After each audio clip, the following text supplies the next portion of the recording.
rebel force has penetrated the shield and landed on Endor. This is where the fun begins. A long time ago, in a galaxy far, far away. This is Rebel Force Radio. Your source for the Force. Star Wars news and commentary. With Jason Swank and Jimmy Mack. I've seen Star Wars 500 times. Star Wars #1! This station is now the ultimate power in the universe. I suggest we use it. Now it's time for Rebel Force Radio. We would be honored if you would join us.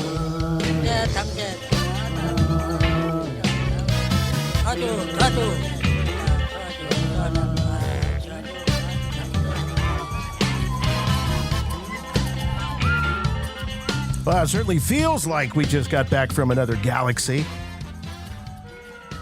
Rebel Force Radio back fresh from the forest. That's the Forest Moon Festival. And wow, what a trip it was. A whirlwind weekend. Going from event to event to event. I mean, unlike anything I've ever been to as a Star Wars fan, and I mean that in the absolute best way, the most unique Star Wars event that I've ever had the pleasure of attending. It was unlike, if you think that it was just a convention or anything like, no. This thing was incredible. Venturing into the California redwood region of the gorgeous, just otherworldly Pacific Northwest of Humboldt and Del Norte counties. And, of course, we know, as Star Wars fans, it's a very famous location because that is home of the shooting locations of all of the Endor sequences in Return of the Jedi. And that place does not disappoint. It doesn't really matter where you are in those incredible woods, those incredible redwood forests. It's all Endor. And we'll get into it as we talk about our whole adventure there, what specific locations there are and all of that. But if you have the opportunity, and we're going to strongly suggest you take the opportunity next year when this rolls around again, you got to do it. It's awesome. So look at this episode of Rebel Force Radio as a bit of a travel log as we take you along our journey of the Forest Moon Festival, and hope you can experience it right along with us. And as I say, maybe make your plans for next year. So, of course, I wasn't out there alone. We had a big posse of folks, including, of course, this guy. You know who I'm talking about. That's my good friend and yours from Chicago, Jimmy Mack. Hey, Jason. Hey, Star Wars fans. Wow. What an incredible journey we made. We made the journey out to the beautiful redwood forest of California for the Forest Moon Festival, celebrating the Endor shooting locations for Return of the Jedi. From Del Norte County to Humboldt County, we were part of a caravan of courage, if you will, traveling up and down the Pacific Northwest coast to podcast at various event locations. Joining us were Return of the Jedi, Ewok Kevin Thompson and his lovely wife, Tracy. And, of course, our pal, FANBOYS director, Kyle Newman. And we went on quite the journey. 4 podcast appearances in 2 days. Wow, we talked to fans. We talked to cosplayers, artists. We talked to musicians even. And plenty of locals who shared their pride for living in a region that served as the Forest Moon of Endor, home of the Ewoks. And, hanging with the Ewoks, it's like we all became members of the tribe. It was awesome. So we'll be hearing in this show all of these incredible broadcast locations that we recorded from. We'll be hearing from those who remember when Jedi was being filmed, and even from a few people who actually contributed to the production. We also talked to many of the people who live in that area who celebrate the legacy and keep history alive via events like the Forest Moon Festival. And we even find out which Return of the Jedi cast member got pulled over for speeding.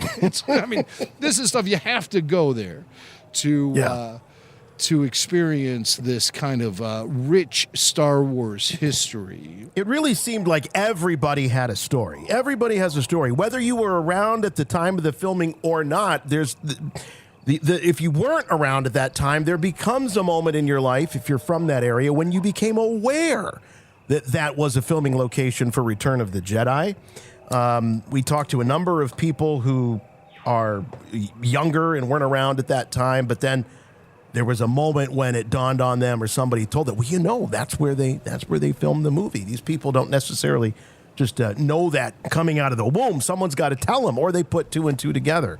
And what's really interesting about people out in that area is that even though maybe we in the Midwest, or if you're on the East Coast or whatever, you think of California, that's movie stars and limousines and Hollywood, but you know, it's a very, very large state, and people in some of the more rural regions of the state, they feel just as far away from the magic of Hollywood as anybody else elsewhere in the country. So just because they're out there doesn't mean that they have Hollywood at their fingertips. And so much about this festival is about two things. One, bringing filmmaking back into California, particularly into the Redwoods Coast region.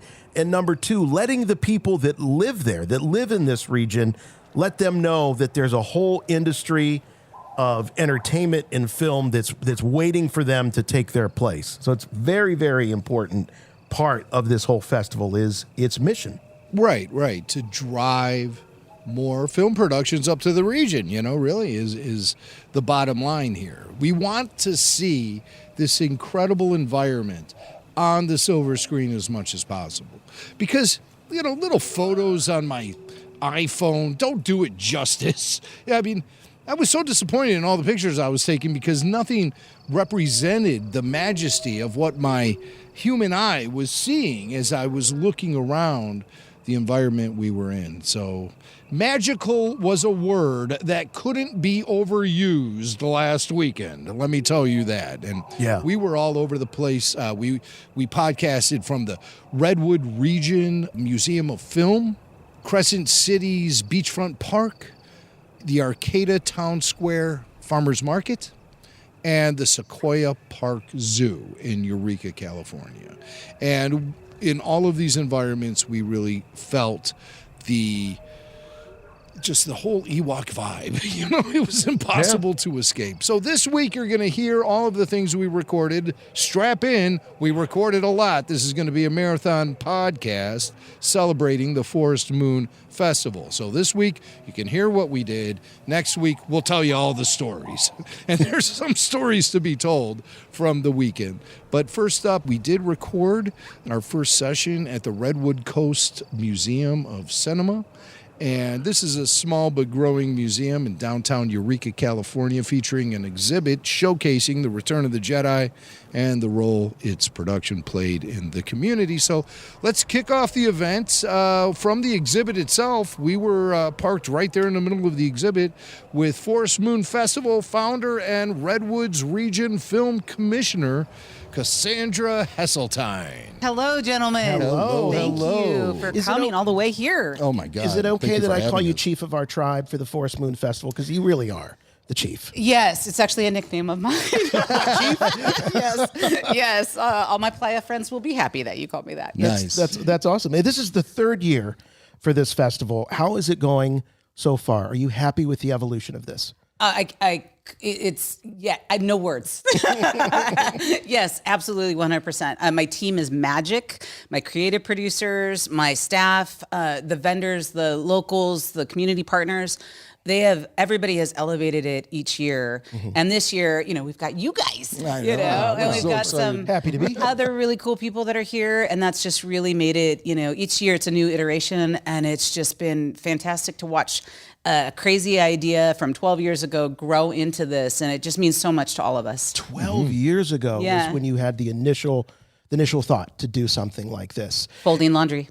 Folding laundry. I was That's bored. such a great shower and folding laundry and driving to work are like the three most, I think, creative moments. They are really great. Well, I moments. have another place where I come up with some of my best ideas. We don't need to talk about that. Well, this is great. I really love the fact that you guys are are throwing on the Forest Moon Festival because it really solidifies the legacy of this region and its relationship to the Star Wars saga. And obviously there are people around here who do remember going to see the films when they opened up originally, and some even remember the filming that took place in the forest surrounding this area. You told me, though, that maybe some locals, kids, young adults, old adults, they may have spied from among the trees and watched the filming happen when it went down. When did they film out here? 82? Oh, don't ask hard math questions. I know it was 42 years ago. Yeah. Well, at least that's when it came out. So probably more like 43, 44 years ago. Yeah. But yeah, no, I just got told this story 2 days ago. So this is new news to me. Okay. Breaking news. Breaking news. And actually came from a news reporter. That's even funnier. It was a gentleman who back in the day was working at a video store. And so he was there and some young kids like junior high level came in and said, oh my gosh, we were just up in Crescent City and we broke in and we got they got on the perimeter of the forest and were there and saw it. And they're like, they're shooting the latest Star Wars up there. And he's all, no, they're not. I don't believe you. And then, a year later it came out and sure enough, that's what had happened. Crazy. But he did not believe these kids and the kids did break in on set. I see a movie idea for this. I see the kids jumping on their Huffy bikes and pedaling as fast as they can. And sounds like E.T. Yeah, it does. Which was also shot in this area. Which was also shot in this area. Yes. It's so cool. What a great legacy. But this is more than just about Star Wars. There's a heart and a mission to this festival. Star Wars, I like to think, is the backdrop and it's the hook that gets people here. Tell us about the deeper mission of this festival and why we're doing it. Yeah, it's really, this is a rural area. It can be hard to get to. We call it behind the redwood curtain. We can get trapped here when there's, fires or landslides going in winter. And it's a community of artists, nonprofits, people who want to live in these big, beautiful trees and our rustic beaches, our rocky coastline. And it's got a lot of history here and 100 years of filming history. But, it is so rural and hard to get to sometimes that, we have underserved communities. We have, people who have never maybe traveled to see anything, as creative and inspiring as getting to go to Disneyland and having, getting those dopamine hits or serotonin or whichever one it is. And so we're bringing that to them. What started as a fun idea, we're bored, turned into, oh my gosh, we can help bring outside dollars to a depressed economy. Then now it's turned into a love affair because seeing the kids' eyes lit up, seeing the families that, maybe wouldn't be able to take, 3 or 4 children, the 12-hour drive down and experience all of this.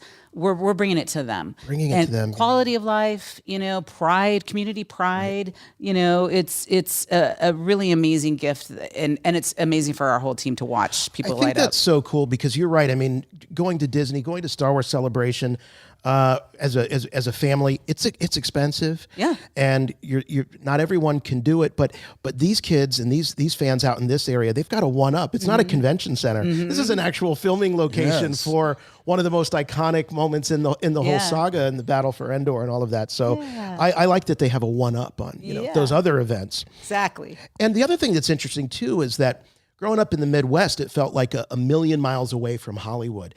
And we were talking last night about even people that grow up in these rural areas of California, they still feel like they're a million miles away from Hollywood. And how do I break into this industry and this business that this state relies upon so much? And this, I think, is a gateway to that.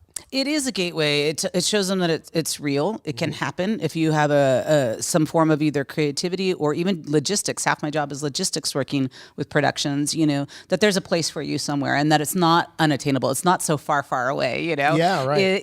It can happen, and it's bringing the magic to them and making them realize that they can do something bigger than what maybe they thought they were going to be able to do. Can you tell us a little bit about what we can look forward to this weekend? Oh, yes. Exciting things. We always show the movie.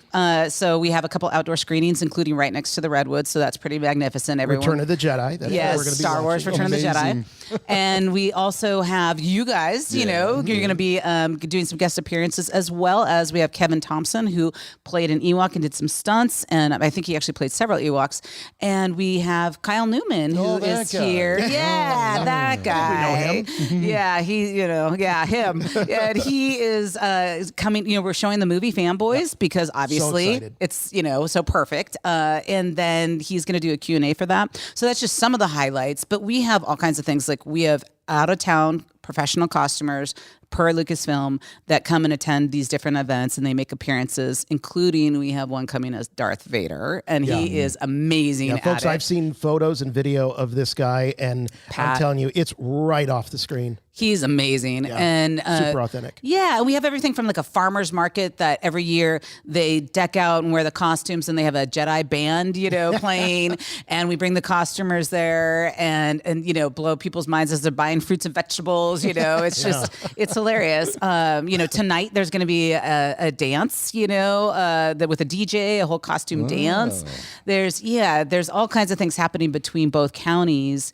We have everything from our events that we throw to the brick and mortar a restaurant who might serve little green men drinks, to the pop-ups that are going to be at our park tomorrow when we have the obstacle course, and the pop-ups tonight at the beachfront, where we'll have some more kid family friendly type activities. So it's between both counties, all over the place. Our goal is to make it like 4th of July. So when you come up here, it's everywhere. Wow. Everybody's wearing the T-shirt. Everybody's, all restaurants, have the decor. People are in their costumes and really kind of embrace this as part of our identity. It feels fun to be on the ground floor of something that is just going to keep getting bigger and bigger and bigger. And then we'll have bragging rights. We'll be like, we were there for number 3.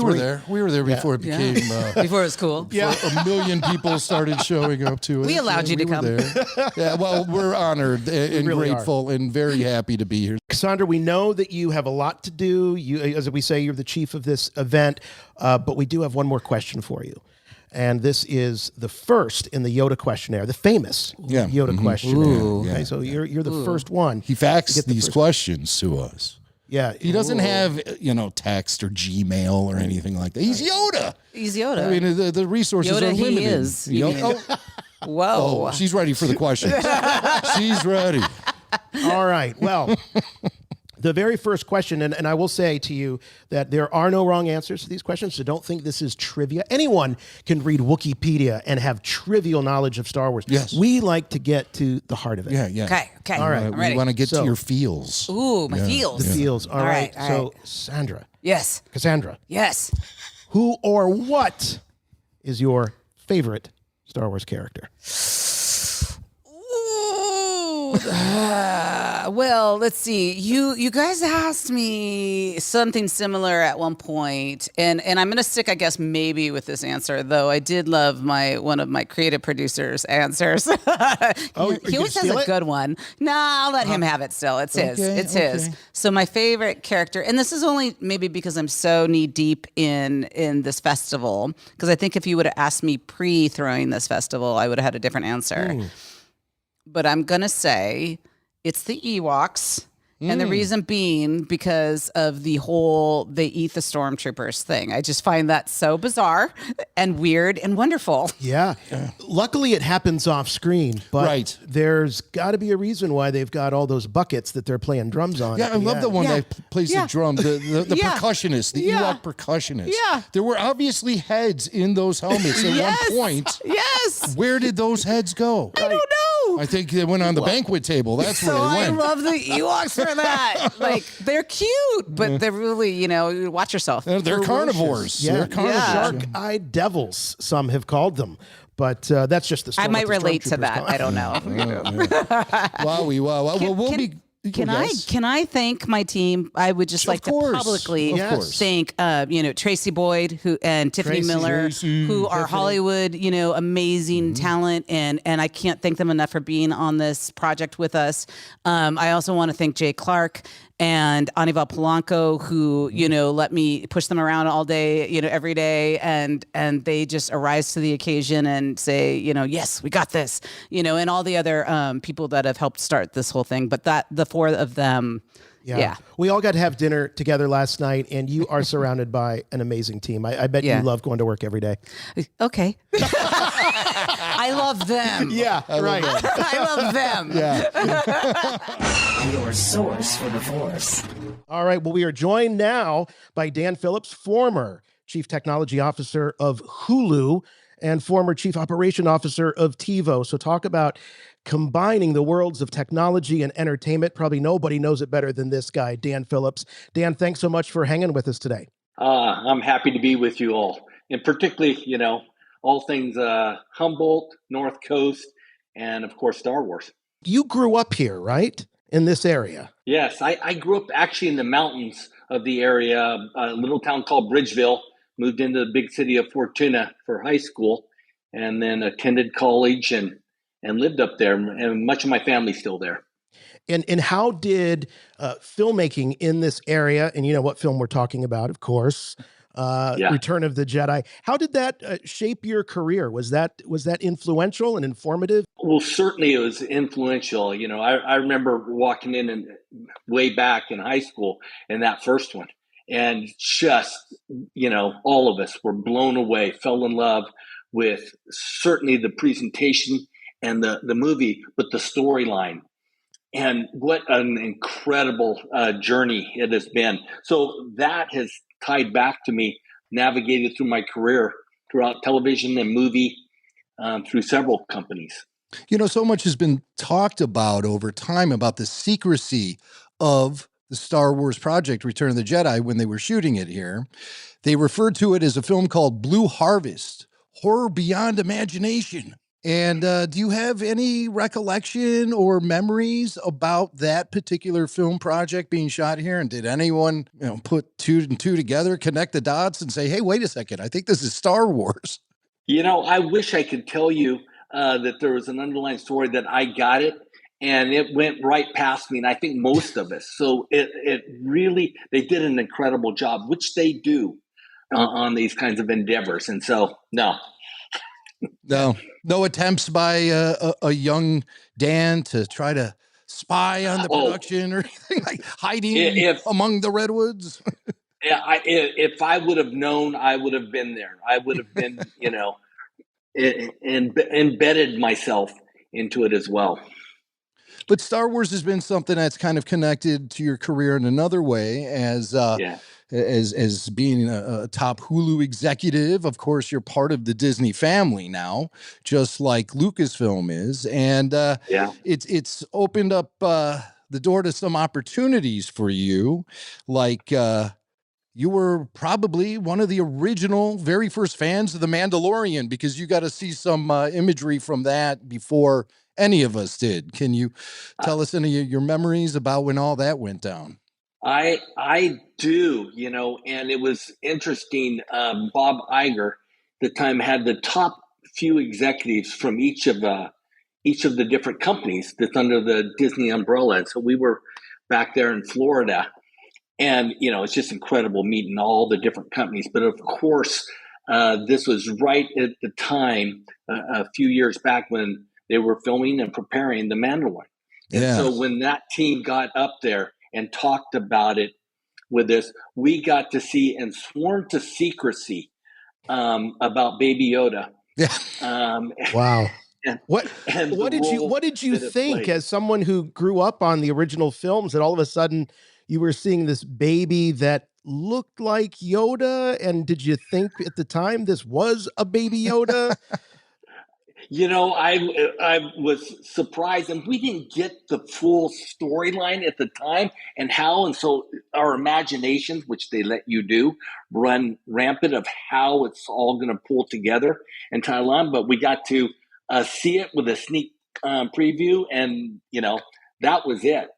And then what was cool was they hadn't yet launched, they hadn't opened up yet the new ride, the new Star Wars ride. And so I'm on that with all the top executives of Disney and Lucas, and we were the first people to, I believe, to test it out. Wow. This is at Star Wars Galaxy's Edge, correct? That's right. Yeah. That's down right. in Orlando or Anaheim? Where did they send you? In Orlando. We were in Orlando. So, Dan, the mission of the Forest Moon Festival is all about exposing this area, re-exposing this area to the filmmaking and the filmmakers, and trying to bring production back home. Why is this, in your position, why is this so important to you that you're a champion of this festival? First, all things Humboldt. We have an incredible place, location. It's a special place. And, and as I've moved away from, the day-to-day operations of companies, I've focused my time on elevating the area, elevating all things that we have going for us up there, the universities, the institutions. And things like this creates that visibility, elevates the area and all that it has to offer. And there's been so many, not just the films of Star Wars, but some great films up there. I did a lot of work and worked at SGI in my career as well. So many of the films were done with their computers early on, like Jurassic Park, and some filming was done up there. And you can go down the list. So I'm just incredibly excited about the work you're doing, how you're creating visibility into this special place that we call the North Coast, and what it can mean by bringing more films, more industry, more focus to the area. Incredibly excited. Jason and I have been here for about 24 hours, and we have really fallen in love with the area. No question about it. And the beautiful downtown Eureka area, right? That's where we are, right? Yeah.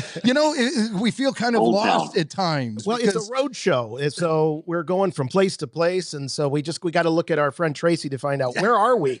Tracy Boyd, he's the man. But, it's easy to get lost around here because it is kind of cut off from civilization in a way. What can you tell us about Lost Coast Ventures? Well, Lost Coast Ventures is a 501c3 venture that another Humboldt grad, John Ballard, and I created. And the focus and the energy around it was, again, to bring focus and elevate the area. What it does is we invest in ideas, entrepreneurship that come out of the institutions or the area that have that connection, the goal of creating jobs, diversifying the economy. And then ultimately, all the proceeds, we donate our time, we're donating our funds to invest in these ideas. All the proceeds will ultimately go back to either Cal Poly Humboldt or College of the Redwoods. So our total focus is, what can we do to enhance the area, to create opportunities for young people, and to, create a vibrant and diverse economy. Fantastic. Well, Dan, we know you are a busy guy. We have one last question for you from the famous, maybe not to you, but to people listening to this podcast, the famous Yoda questionnaire. These questions have been sent to us by Yoda himself via fax. Yeah. Dagobah's a little behind in the technology department. Yeah. So these are very special questions, and we've already asked our first one earlier. So this is yours, okay? These are some light side and dark side questions. Unfortunately, you have a dark side. And I will remind you that there are no wrong answers, but there are some answers that are more right than others. All right? Yeah. So your question is, who or what, in the interest of inclusivity, who or what is your least favorite Star Wars character? Ooh, least favorite. Well, we already asked. Okay. Most favorite. Yeah, that's right. We have. So Yeah. every yin has a yang. Right. So you're the yang. Yeah. Yeah. I'm going to have to tap into the Force a bit here, really connect back in history. And I'm going to have to. Wow, It's okay, Dan. We're here for you. Yeah. I know there's so many opportunities, and obviously the Emperor comes to mind. Ooh. But I was really frustrated with. Now I got to remember the character who betrayed. Are you talking about Lando in The Empire Strikes Back? Yeah. Are you? Yes, Lando. This is a first in Rebel Force history for someone to say Lando is their least favorite. But Billy D. Williams, the actor himself, used to get accosted when he would drop his kids off at school saying, "You're the man that betrayed Han Solo." It's so true. he's had to live with Exactly. Exactly. It stuck with me throughout history. It's influenced my career and, paying attention in the executive conference rooms of, who is the Lando out there that I have to be aware of. So it's really influenced a whole career. Dan, that sounds like a business book in the making. Who is the Lando around the conference table? Well, hey, thank you so much for being so generous with your time here this morning. Sure. Thank you for championing this festival and all your support of this area. We know it goes a long way. So yes, continued success with your vision for supporting this great region. And hey, you never know. Star Wars is very active in production these days, and a return to the forest moon could be in the cards. And I'm hoping that they'll... I'm believing. Yeah, they'll get some Ewoks together and throw another bonfire out there in the great redwoods here of the region. So fingers crossed. Pleasure to meet you, Dan. All right. Thank you so much. Fantastic, gentlemen. Have a good day. The forest moon of Endor. Rebel Force Radio. All right, next up on the road show, as they kept calling it. This is the Forest Moon Festival / Rebel Force Radio Road Show, and they took us from place to place, from town to town. Jim, nothing like it in the history of Rebel Force Radio, that's for sure, to get on top of the trailer stage, give us a table, put up some PA, and let us do our thing. And that's exactly what we did at Beachfront Park in Crescent City in Norte County. And, of course, when we got there, the festivities were already going on. They were having costume contests. The kids were running around with their toy lightsabers, having battles, and everybody was getting into the act. The parents were dressed up. The kids were dressed up. Everybody was having an absolute ball. And then it was time for a live Rebel Force Radio, and we were lucky because we had our traveling guests with us. We had that traveling green room, and that included Kyle Newman and also Kevin Thompson. With Tracy Boyd driving us around in a Ford Expedition, we were like this little family. We'd all get in our seats in the Ford, in this SUV, this giant SUV. We all had our own seats, and so we'd constantly be sitting there. And this was an hour and a half drive up from Eureka to Crescent City, where really a majority of the Return of the Jedi scenes were shot. It was shot on privately owned land that was scheduled to be cut for logging. So that made it okay for some of the pyrotechnics. There was a big hang-up about pyrotechnics with the city commission of Crescent City back in the time. And we talked to some people who were actually part of some of those meetings even, who were there while they were discussing what would be an appropriate area to shoot some of the action sequences for Endor from Return of the Jedi. So, and you could tell the local pride this community has for being the home of Endor was extremely strong among all the people there. I really picked up a very interesting ownership vibe from the folks in Crescent City. So as Jason said, we hit the stage there at the Beachfront Park in Crescent City, and everything kicked off as Kyle Newman, FANBOYS director and friend of RFR, Kyle Newman jumped up on stage to join us to kick off the afternoon broadcast. Ladies and gentlemen, filmmaker Kyle Newman. Wow, well, we love you.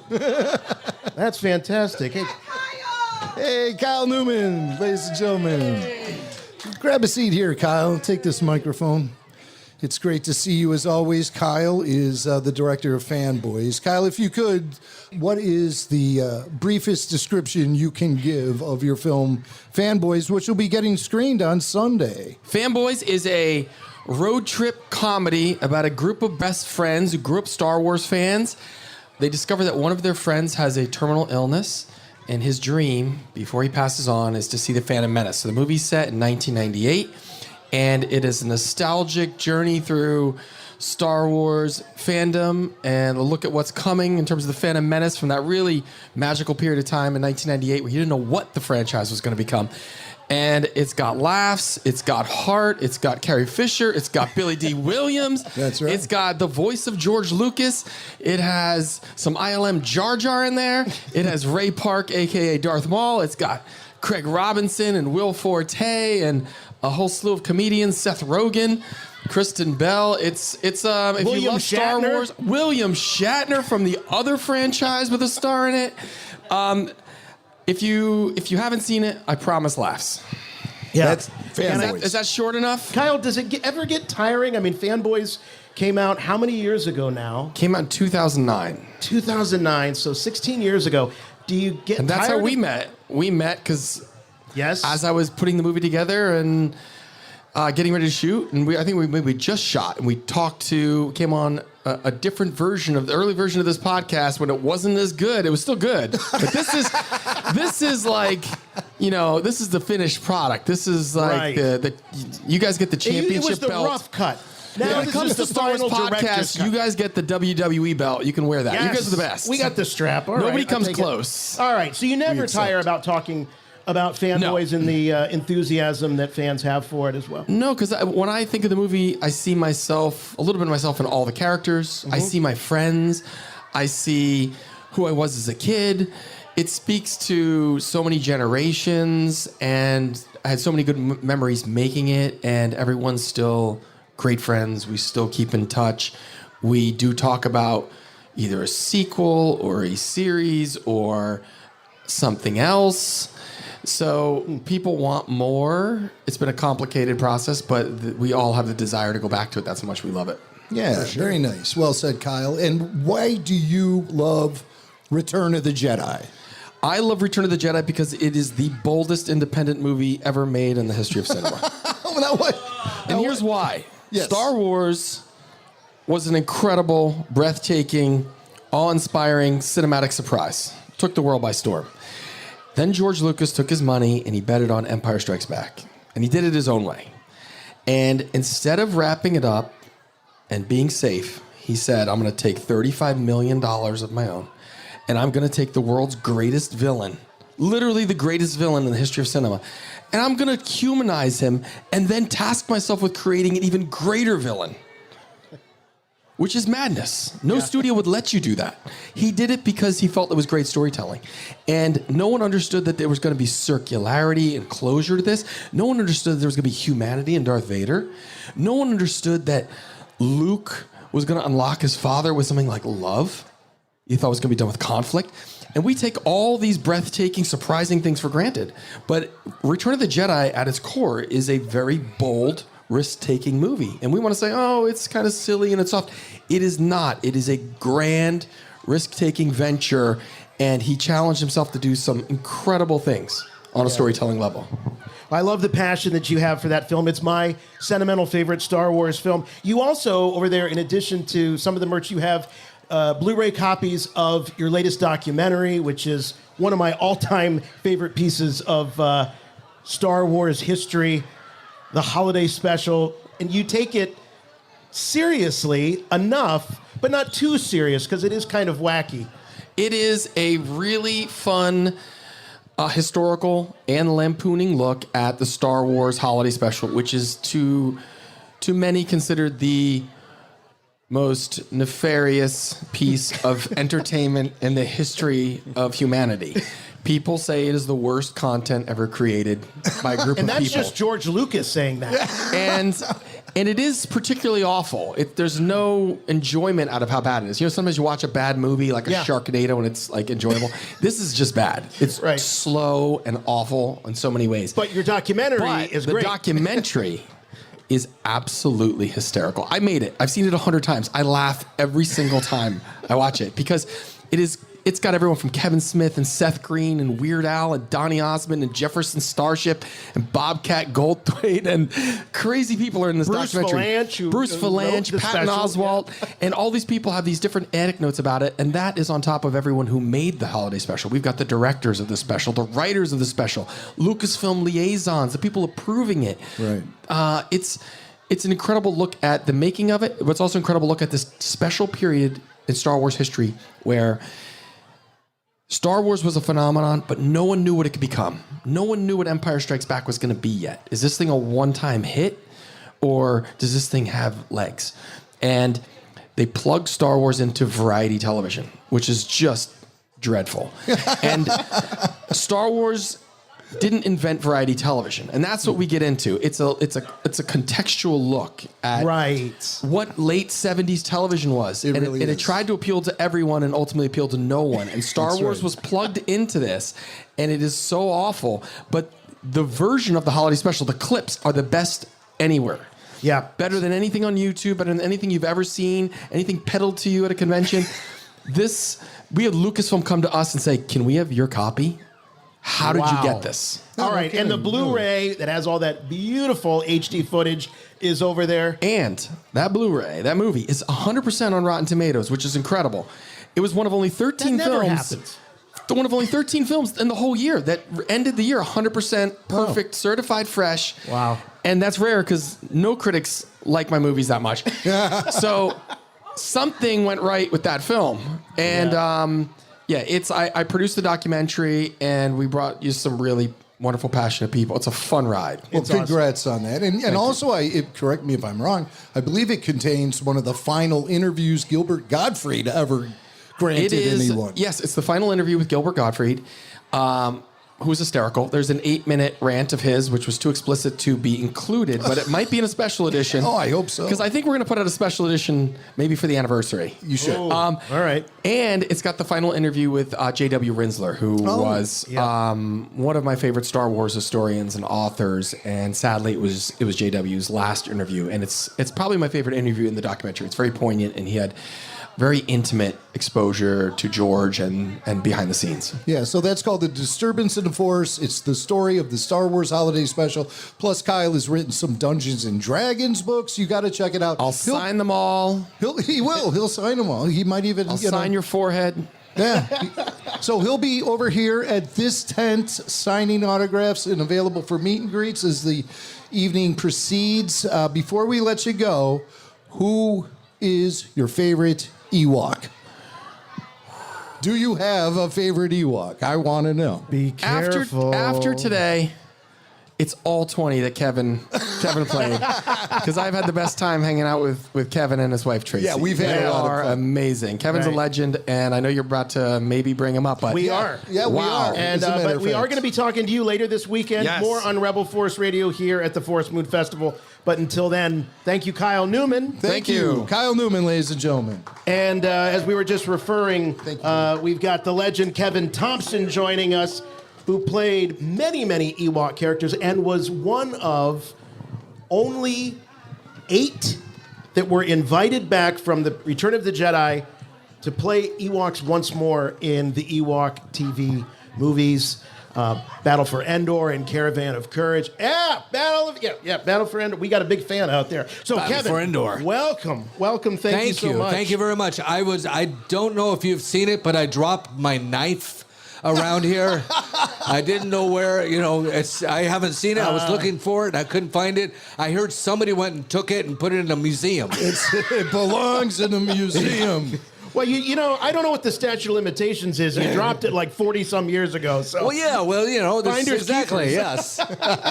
They went and logged the place. I went back. I tried to find it. I couldn't. It really was special to me. Yeah. But I couldn't find it. Now they went and stuck it in a museum. Try getting that out now. Yeah, right. Yeah, well, so I went and gave him a Christmas ornament. You have a Christmas ornament? Yes.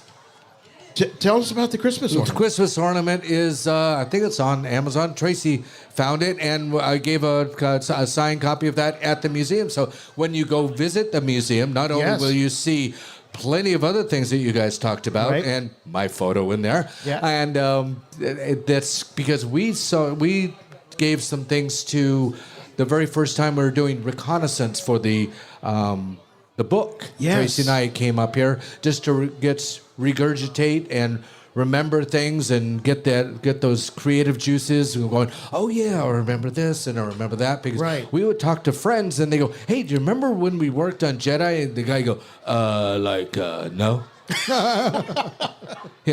We've interviewed people like that before. Yeah. It was the 80s, and we were in Humboldt County. It's just those things happen. So, Kev, just for people who might not be familiar with your work, you did do a lot of Ewok performances in Return of the Jedi. Yes. A lot of stunt performances specifically.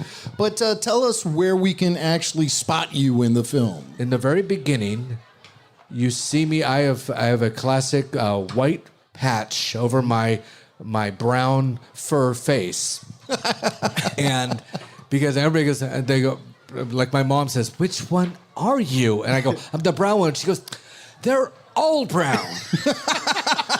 You know. Yeah. And so it's one of those things. My mom called me up one time and says, "I just saw you on TV." I said, "Mom, that was Tony Cox." She goes, "No, it wasn't. It was you." I said, "Mom, that was Tony Cox, and he's black." Well, I mean, you know. Couldn't be you. Mom, thank you, but he's much smaller than me, and he's not even the same skin color. I saw you. But did he do a good job? Yeah. And if he did, I'll take credit for his work. Right. Exactly. Right. So, you've made the convention circuit and been telling these stories. What made you decide to actually put it in a book? Well, I had lost my father, and he was doing, and we had always we had told our son that, and when you tell children your stories, he's like, "Yeah, right, Dad, yeah, whatever, yeah, you went and fought the stormtroopers, whatever, yeah, whatever." So we wanted to put it down in posterity's point and just say that we had done that, because there are imposters out there who say, "Oh, I was an Ewok." It's like, you weren't there. You weren't there. You weren't. And then British Ewoks said, "Oh yeah, I was in the fight." And it's like, no, you weren't. You weren't there. I can name every person who was there. If you say, "Oh, I was there," I said, no. Yeah, But you I were can in say, both yes, you were. locations, right? You worked Yeah. here in the U.S. and then you worked And also. I worked in at Elstree Studios Right. in London. Yes, I'm one of the few. And then they brought over four British Ewoks: Kenny Baker, Jack Purvis, Mike Edmonds, and of course Warwick Davis. Of course, we can tell who they are in the movie by their English accents. Exactly. Right? Yeah, they have that English go Yub Nub. It's more of a British kind of a Cockney type of thing, Right. They thought they were from Peaky Blinders or something. With the hat and all. Exactly. So you have copies of your book, My Journey to Endor, a true story by Kevin Thompson about my journey making the Star Wars saga, Return of the Jedi. What kind of stories can we look forward to reading about in this book? Well, it's like simple things of jumping off a chair in your bedroom. Okay, trying to do that. Now, put that same thing together. Put an Ewok outfit on. Put a mortar behind it that has fire coming out of it. That's an explosion that has black powder, little bits of rocks and dust and things like that. Jumping into a thing of ferns, rocks, slugs. Because hey, I'm a big fan of this banana slug, but not when I have to jump on them. Yeah. And then slip and slide, Ooh. Yes, it's like slipping down a bowling alley or something. Squish. Yeah, exactly. Have you been slipped down a bowling alley before? Has that ever happened? Yeah, actually it has. That's why you wear the special shoes. Did you get a strike? No, it was a split spare. Oh, well. Went right between them like a field goal. But just once, right? You weren't allowed to pick up the spare at all, it's were you? one of those, you don't do that one again. Right, I get I get that. You tried it, and it's like, that was fun. Now, I'm guessing that there are also stories in the book about some of your other film experiences. Yes, You've I been have. in so many films over the years. Basically, it's the lead up of where I do Swing from the Chandeliers on Under the Rainbow and meet Ridley Scott on Blade Runner. And then Blade Runner, I made such an impression that he wrote 3 parts for me. I had my very first line, home again, jiggity jig. Good evening, JF. But we sped it up. It's like, home again, jiggity jig. Good evening, JF. Very good. Yes. But when you say, where can you see me? In the fight, when the fight starts. Yes. We jumped the stormtroopers in the very beginning, and where as a 7-year-old you're going, oh, thank God, the Ewoks are coming to help. Yes. I blow the horn to start the battle. Exactly, that's me. Yeah. Wow. And then we do arrows. We have Logray. I'm not Logray, but he holds his wand up and he shoots, and then the arrows go, and there's 3 sets of Ewoks shooting. I'm in all 3 of those. But how did you get from the top of the tree with the horn all the way back? Is it different? Oh, movie magic. Movie magic, and it's like, I'm in the movie so much that I actually wave to myself.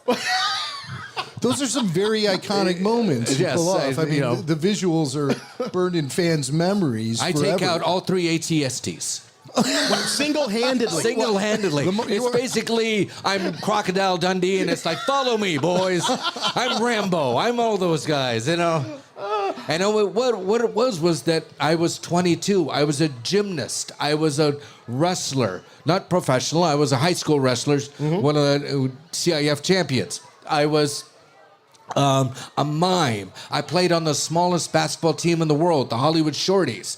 And so I was in shape when they came up You're still here. in amazing shape. Well, Look at thank you.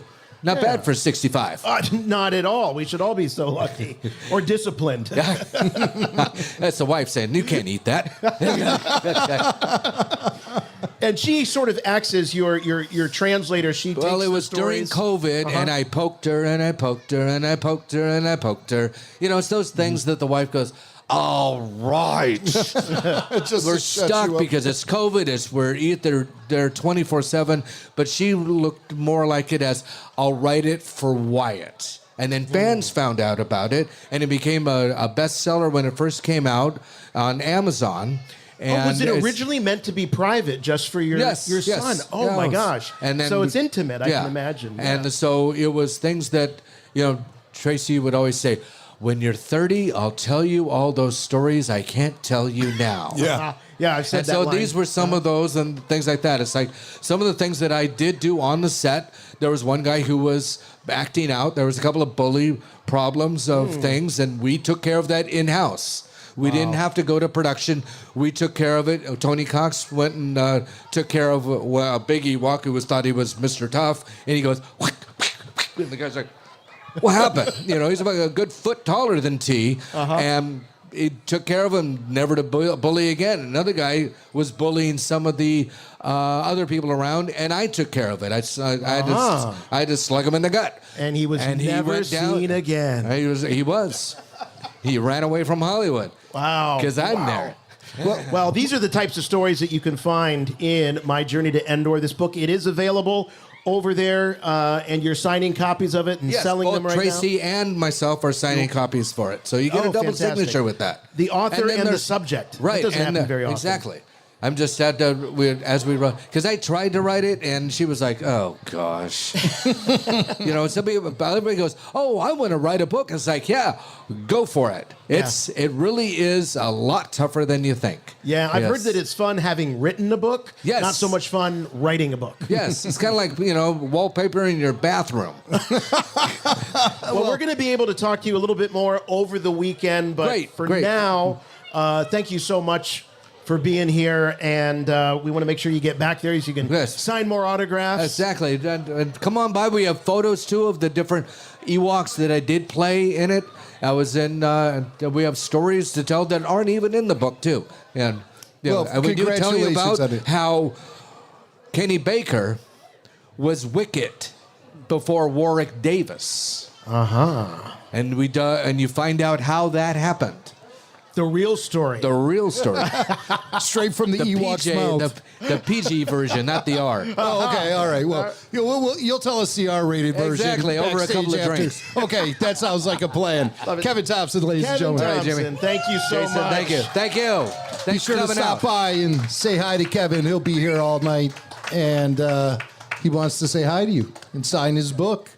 He left this book behind. I'm keeping it, Kevin. Nope. Oh, it's mine. There you go, buddy. Kevin Thompson. Okay, so let's keep the special guests rolling. Joining us now is your county supervisor, Valerie Starkey. Valerie. Hello. Thank you. All right. What an honor. Valerie is here. My first podcast.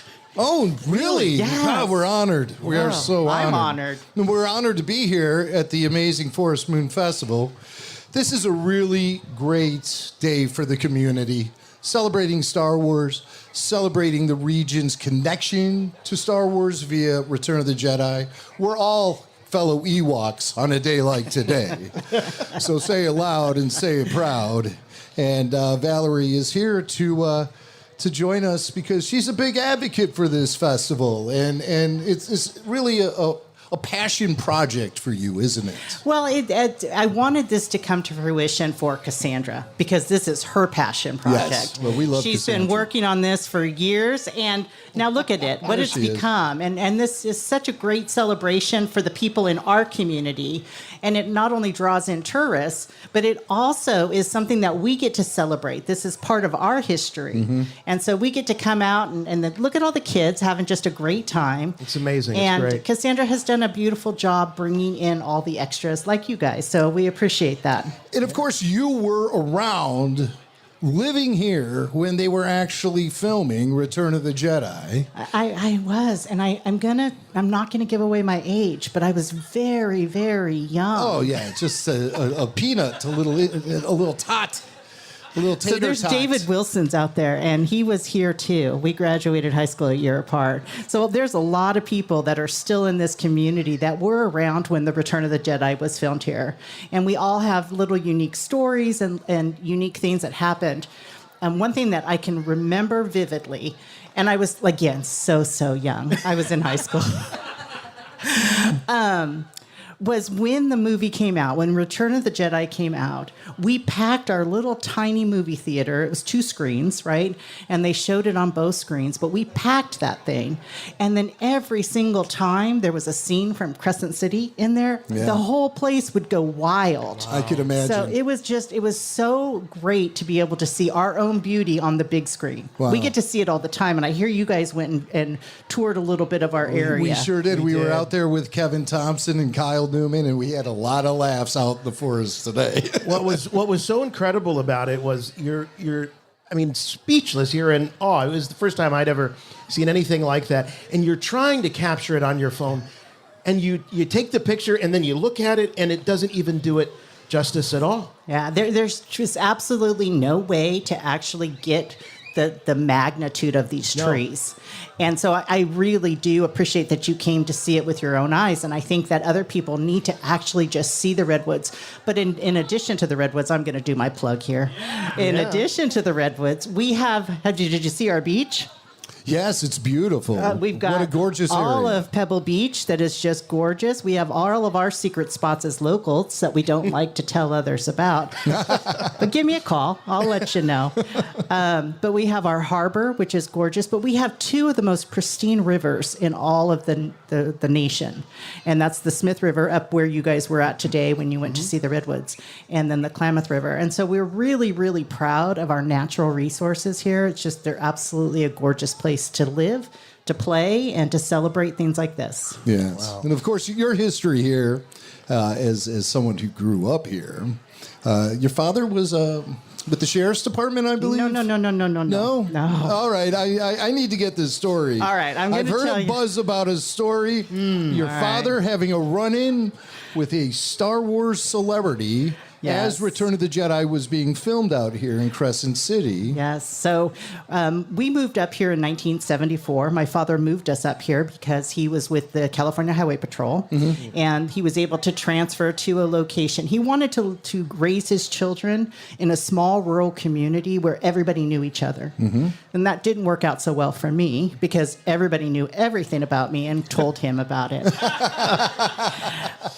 But so when the Return of the Jedi was up here, as often they do, they hire CHP to be the security and detail and that sort of thing. And so CHP was on the set and on the scene. My dad was not one of those, all right? It was a man by the name of Sam Kirkinides. Anybody that knows Officer Kirkinides can attest that he was in heaven. Okay. With all of the celebrities. Big Star Wars fan he was? Yeah. So my dad's working one night, and coming down 199, as you come out of the redwoods and into that stretch of land, he, lights up this car he says is going 80 miles an hour. Now, I'm going to just tell you that things have probably evolved a lot through the years. He could have just been going 56 miles an hour. I don't know. Let's put him at light speed. Yeah, all right. So he was going 80 miles an hour. And I just asked my dad this yesterday. I'm like, refresh my memory on the story. And he said he was going 80 miles an hour, and I flipped on my lights, and I pulled him over. And I'm like, okay, what happened next? And he's like, I went up to the car, and the individual says to me, my dad says, hey, I pulled you over because you were speeding. And the individual said to him, well, do you know who I am? And my dad said, no, but I have a feeling you're about to tell me. Yeah, right. And so Anthony Daniels says, I'm Anthony Daniels, and I'm C3PO. And my dad said, well, I'm Ernie Knowlton, and I'm CHPO. So Dad wrote him a ticket. And so the next day, Sam Kirkinides, who was working the detail up there, gets approached by Anthony Daniels. And he says, hey, I need you to do something for me. Mm-hmm. He says, I need you to give this to Officer Ernie Knowlton. So he hands him this autograph. Oh, you have it here. I have it here. And it says, Ernie, may your children forgive you. May your children forgive you. Jason's taking a picture of that so we can share with our audience. That's great. Wow. So that's kind of our little unique claim to fame. And I just want to say to Anthony Daniels, there's no hard feelings. You come up here, Dad'll buy you a beer, and you guys can just talk about the good old times. I think we might be able to get this recording to Anthony Daniels. Yeah, I think we can. Let him know that, and we still honor our speed limits up here. So tell him to not have that lead foot, but come on up and visit us. Wow, what a great story. I mean, imagine, there was a time when C-3PO was racing his car around this very area. I don't know too many people who could say that about their hometown. Right, exactly. And their own father, actually. A gold droid with a lead foot. That's C-3PO. I wonder if it was that silver leg. Oh, I always would forgive my dad. Of course, I forgave him. That was a good question. Yeah. So despite the inscription on the signature, all is forgiven. All is forgiven. Okay. All is forgiven. I think you need to frame that. I went over to my parents' house yesterday, and I said, "Can I just have the original? Because I don't want a photocopy. I don't want you guys to think that I'm making this up." And so you can tell it's like, all tattered and old. It has the Lucasfilm down here from 1980. The copyright. The copyright. Mm-hmm. So and it's like Anthony's. For those listening to this, it's Anthony's headshot. Definitely circa 1980, 1982, about that time. Yeah, and that bi-level. On the right side is a shot of him in the gold-plated of C-3PO. So it's great. Wow. Yeah. And black and white, of course. Black and white, of course. So, well, what a great day we're having today. This weather here is beautiful. You obviously must be thrilled. And there's a lot more coming up this weekend that we can look forward to as well. So. Yeah, we are. So I'm just thrilled that the people that came out, we're going to start a movie here pretty soon, and The Return of the Jedi. And once it gets dark enough. When it gets dark enough. The sun is beaming down on us right now. It is. And I'm so glad you guys came up. So thank you so much for highlighting our area. I appreciate it. Yeah, we're honored, and it's been an honor to have you join us here on Rebel Force Radio. Ladies and gentlemen, Supervisor Valerie Starkey. Yes.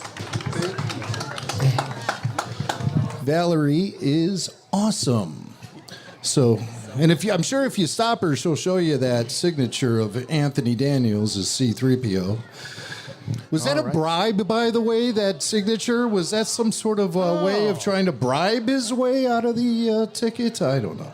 I think it came with the payment. All right. Let's keep the train rolling. We've got joining us now the Crescent City City Manager, Eric Weir. Wow, in costume. Look at this. And absolute smuggler gear. Eric Weir is here as Han Solo. Man, you were a great Han Solo. There was a Donnie and Marie Star Wars special when they had a variety show. And Chris Christopherson played Han Solo in that special, and I'm getting Christopherson vibes off of you, my friend. And that would be a deep cut cosplay. You're not just Han Solo. You're Chris Christopherson as Han Solo. Right, I will take that one, right? I've certainly been called a lot worse, I will tell you that much. But you definitely look like everyone's favorite Corellian smuggler, so great to see you joining in with everybody else here and not just, showing up. You're showing up in style, in costume. Hey, absolutely. No, this is a great event, and the best part for me is just the families coming out, right, and the kids with the obstacle course with the Jedi challenge, and so if I can play a little part, right, kind of get out of the normal role and get into this one, hey, it's a blast. Yeah, well, how cool is that? I mean, I've never been a city manager, but I would imagine that it's a lot of bureaucracy and maybe some boring stuff, but then all of a sudden you get a project like this, the Forest Moon Festival. That's got to be a nice lift in your schedule. It is, and it certainly is something that's not normal, right? For a city, right, to be able to do. And so that's when the Film Commission called and said, "Look, we're going to want to do a big celebration of the 40-year anniversary of this. Are you guys in?" And we started to brainstorm, and we had a different recreation director at that time, and we came up with this whole Rebel Challenge. And it's like, hey, let's try to do this, and let's do it right for the kids. Yeah, and now it's become an annual event. This is how wonderful is that? Yeah, no, it's a good time, and like I say, the best part, right, is when you see the smile on the kid's face, right, and you get to tell them the story, and they're like, okay, little Padawan, right, okay, right, are you ready for this challenge? And you see the smile and you see the look on their face. So wow, and it does a lot to keep the legacy of the history and connection to Star Wars that this region has, this area has, because of course the shooting locations no longer exist up here in Crescent City anymore. So the stories really is what matters now. The story is what matters. And the nice thing about this, right, is the Redwood Forest is all around us.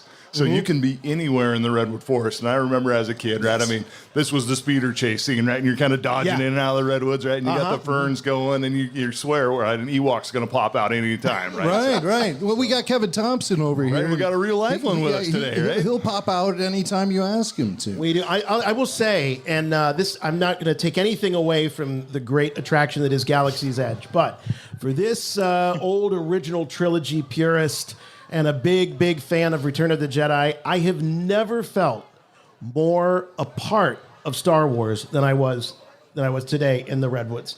Yeah. It felt like Star Wars.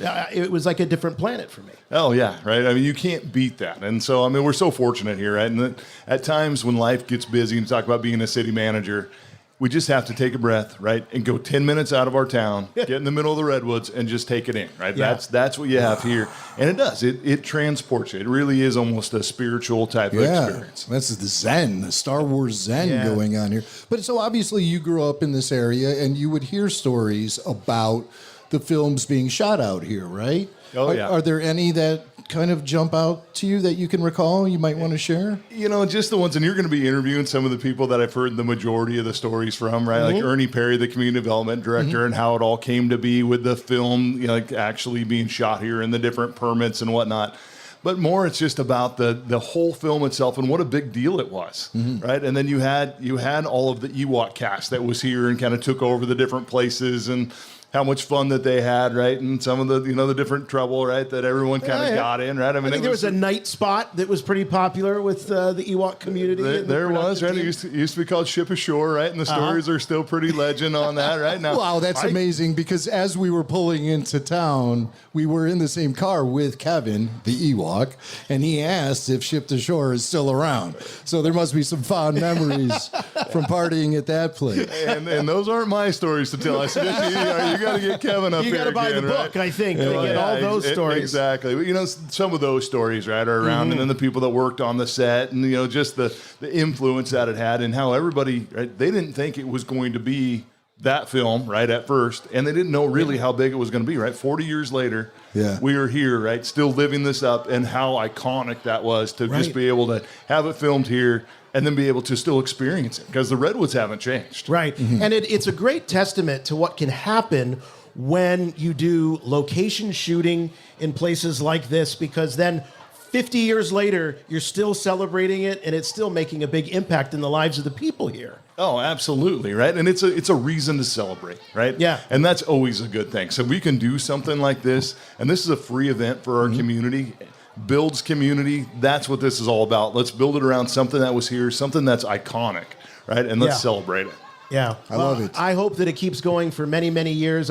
We were talking to Cassandra earlier, and it feels so cool to be kind of on the ground floor of something that this Star Wars fan knows is going to be a big, big, big event. There's no putting the horse back in the barn on this. Hey, well, we'll take it. Let's get those stallions out. Let's run this thing, right? You gotta be here. You gotta be here. Eric, thank you so much. Hey, I appreciate you guys. Appreciate you coming here, right? Celebrating with us. Hope to have you guys again. Our pleasure. Thank you so much. Ladies and gentlemen, Eric Weir, Crescent City manager. He manages your city. And he manages to be one heck of a good guy. All right. We got a guy coming up next here is a man named after my own heart, another Jason. We've got council member. Wait. No, has there been a change? Has there been a change? That's Ernie Perry. Yeah, let's talk to Ernie. Ernie Perry. We want to talk to don't Ernie. apologize. Look at him in his Return of the Jedi sweatshirt. Ladies and gentlemen, Ernie Perry. Here he comes. He's kind of responsible for a lot of this. Nice to meet you. He's got the Revenge of the Jedi sweatshirt. Yes. Ah, the original title. Surprised he didn't show up with a Blue Harvest sweatshirt. Yeah, I was wondering that myself. I had a Blue Harvest hat. You do? Oh. I did. Oh, what happened to it? Well, it's an interesting story, but I wore it mowing the lawns, working in the yard. Had a nice sweatband on it. I was walking through town one day, and I had a tourist walk up, tap me on the shoulder, and asked me if I'd sell that hat. And I said, I don't think so. And he said, I'll give you $500. And I said, I don't know. And then he said $750, and he met my price. Oh, wow. Now, okay. I'm pretty sure that it's in Germany based on the accent of the gentleman. Okay. That's incredible. Wow. And so you have a history with the Star Wars production when it was brought up here because you were the community development director for Norte County. So that required you to interact with the production crew at all, or what was your connection to the whole thing? Okay, I did work at the Community Development Department. I was the director. In the 80s, late 70s and early 80s, the economic situation of this community was terrible, just terrible. And I got a phone call from a friend of mine who was a manager at Miller Redwood. Mm-hmm. Miller Redwood owns the property of the site. And he said, I've got Lenny Fike here, who was a local fishing guide and ran Saxton's Tackle. And he's here with a woman saying that they are interested in shooting a movie on our property. And I asked him a few questions, and he answered them correctly. And then I said, well, what's in it for the county? And he said, well, let me ask her. Her name started with an M, Mixie or something like that.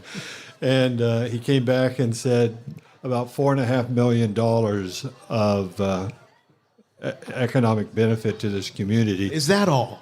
Well, wow. That would translate to about $13 million in the current dollars. Unbelievable. So I take it that's not that at the time was not a typical phone call for you to receive. No, it wasn't. It was. It got my attention right away. Cha-ching. For 4 million reasons. So, yeah, right. The story is that the problem was that they wanted to set off pyrotechnics. Few explosions. This So- is Star Wars, after all. So all the state parks. They were all trying the to blow local up parks Kevin. From Marin County north turned them down. Mm-hmm. And the timber companies basically weren't interested because what's in it for them? Right. And got a lot of people moving around. And they finally got up to Del Norte County, and I don't remember the lady's name, but she got told to go see Lenny Fike. He knows everybody, which is true.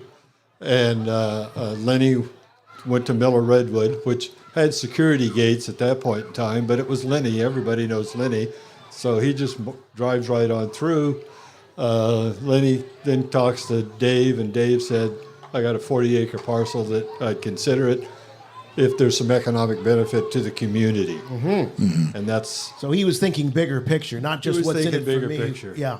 To follow up on that, after Star Wars was filmed, there was quite a discussion among the Miller family on whether or not to preserve the grove or cut it. Oh, interesting. And they decided that they were in the timber business, not the tourist business. Right. Oh. So it was harvested. That's how I got involved. Yeah. I got involved periodically, off and on, depending on what the problem was. Wait a minute. We've got some photos here. Pulling out some got photos for you. The Harrison Ford. A little scrapbook Wow, action. look at that. So Harrison Ford doing a little fishing. There's Harrison. What's he got there? What kind of fish is he hanging? It's a holding on salmon. there? He's holding a salmon. King, yeah, a little king salmon. And about how long was the crew here shooting? The crew was here in two different phases. They came in the fall of '81, and they hired a lot of locals to manipulate the terrain to build trails. It was for the movie called Blue Harvest. That's right, yeah. Yuck, yuck, yuck. Horror beyond imagination. Nobody believed him. But and quite honestly, we've had other movies filmed here, but whenever they said $4 to $4.5 million, that told me this is not a fly-by-night operation. Right. This is not a B movie by any means. This is the real thing. Yeah. So they had to build trails, and the interesting thing about the trails is they all had to be even, and the ferns had to be moved. They, called the group of guys doing it the Fern Brothers. No. Hey, those are the guys you want to call. Yeah. They had to build the trails wide and even because some of the characters will have suits on that they can't see out of. And was that a clue? That was a big clue. Aha. Yeah. But I was thinking stormtroopers. Yeah, that's what I'm thinking, But in too. reality, it was the Ewoks. It was the Ewoks. Because they can't see out of Right. Well, that tradition continues with the Mandalorian Pedro Pascal, who plays the character, has famously said he cannot see anything out of that helmet. Require two stuntmen to do the job for one character. So anyway, that was my involvement. Periodically, I'd get involved in, and I got most of these photos from Dave because it was a closed set. Again, they were still trying to push Blue Harvest, but whenever you're sitting at a restaurant and Harrison Ford and Carrie Fisher are sitting across from you at another table, that's another big clue. Right. Yeah. You're starting to add it all up. Yeah. And one of the things, what we're looking at right now is sort of an 8x10 of the famous one-sheet teaser poster with Luke and Vader fighting with the Vader silhouette in the background. But instead of Return of the Jedi, it says Revenge of the Jedi, just like your sweatshirt. And you know what? Now you're pulling out the official magazine of the making of Return of the Jedi. And I would tell you, as a kid, I wore this thing out. The pages are falling out. So it's very cool to see someone else with this.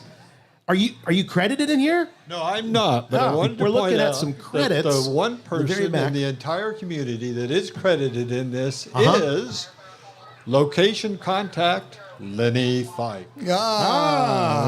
Lenny is immortalized. So we get credit for the town of Smith River and Lenny Fike. So Wow, good things. That's fantastic. So, any memories of the cast and the crew being here? The picture of Harrison Ford is amazing, taking in some of the opportunities to fish.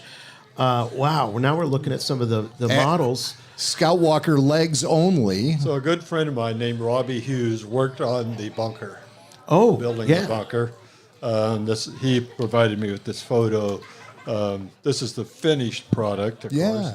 The famous bunker. Was he a local builder, craftsman? Artisan.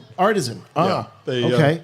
The original design of it was... I don't have it. The original design of it was kind of bland, and so they brought him and others in to kind of dress it up, colors and stuff to make it pop out of the wood. Well, here's a picture of you, actually.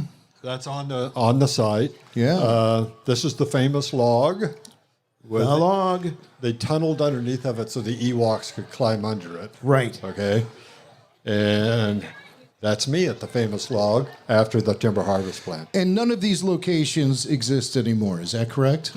Well, this exists. It does. Okay. I was there 2 years ago. Okay, so I was mistaken. I thought a lot of it, or all of it, was cleared away for logging purposes. But Well, no. just the areas where they were doing the pyro.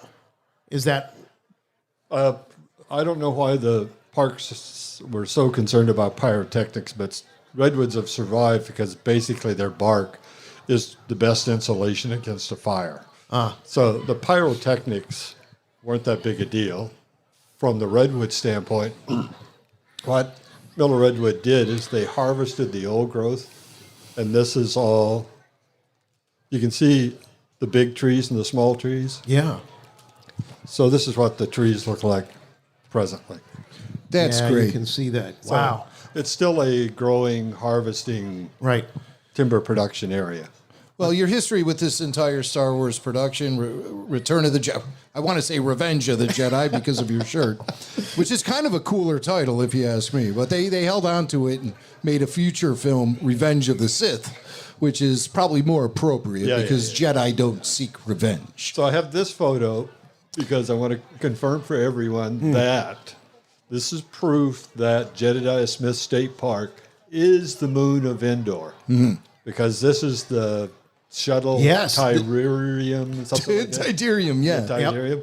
And it's superimposed here, of course. But this is taken from a perspective up above Jed Smith State Park, and all this terrain matches. Yeah. So no mistake at all. That is exactly where that was from. So, well, it's great. You guys have a great history out here. I can feel the pride that you all have for your connection with Return of the Jedi. And Ernie Perry, you were a guy who was there when it happened. I would put you as a credit in the in Return of the Jedi. I think you need to be in there. Maybe if they do another special edition, you can get in there. I doubt it, but thank you. It was a pleasure meeting you, Ernie. Nice to meet you. Ladies and gentlemen, your very own Ernie Perry. Yes. Thank you again, Ernie. All right. Well, we're just moving along. We got a couple more, 3 more guests. I think we've got some more here. So we were going to talk to Jason, and here he is. So we got Jason Greeno, a council member, not to be outdone by Eric. He, too, is dressed up. He's got the X-Wing helmet there. That's the Luke Skywalker. Oh, that's nice. That is that's one of those fancy Black Series versions, right? Yeah. Face it outward so everyone can look upon your X-Wing helmet in awe. And you've got the summer version of the X-Wing flight suit, which I like. The very summery. This is like the leisure wear version, kind of resort wear version of the X-Wing pilot uniform. Well, Jason, it's a pleasure to meet you.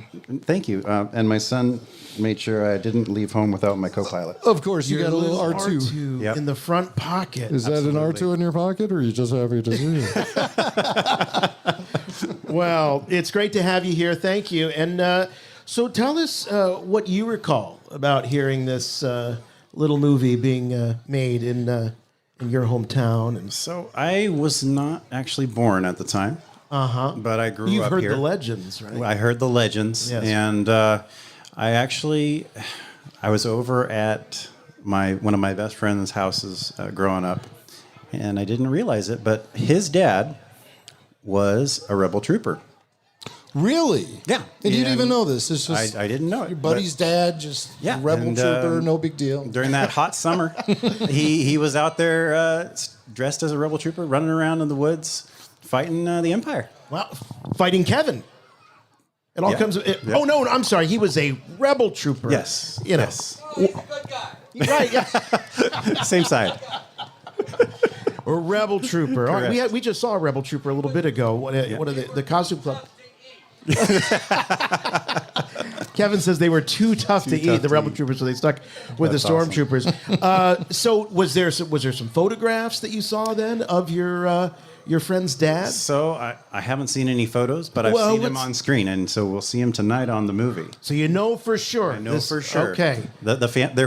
I'm not sure if his family's here tonight, Mr. Mr. Davis is who I knew him as. Okay, Mr. Davis. Because I try to be respectful. But yeah, Mr. Davis should be here signing autographs along with the rest of the Yeah, if he's that recognizable, you can verify it just by watching the movie. I think he's got a little side hustle in the waiting here and sign some autographs. A rebel soldier, Mr. Davis. But defending Endor. So that must have been really cool. That was really cool Did to you hear. did you ask him stories, or did you ask him what was it like, or? I didn't get a chance. No. He moved away. He moved away. Yeah. I see. So, but, well, he went in to fight some more battles elsewhere. Absolutely. Mr. Davis has gone AWOL. Yeah, but one thing that I do remember growing up is going to Fort Dick Market out in Fort Dick. It's a little town out there about, I want to say 5 miles north, 10 miles north maybe. There was an Ewok rock, one of the rocks that they were shooting from the catapult. Yes. And they put that right next to the hot case.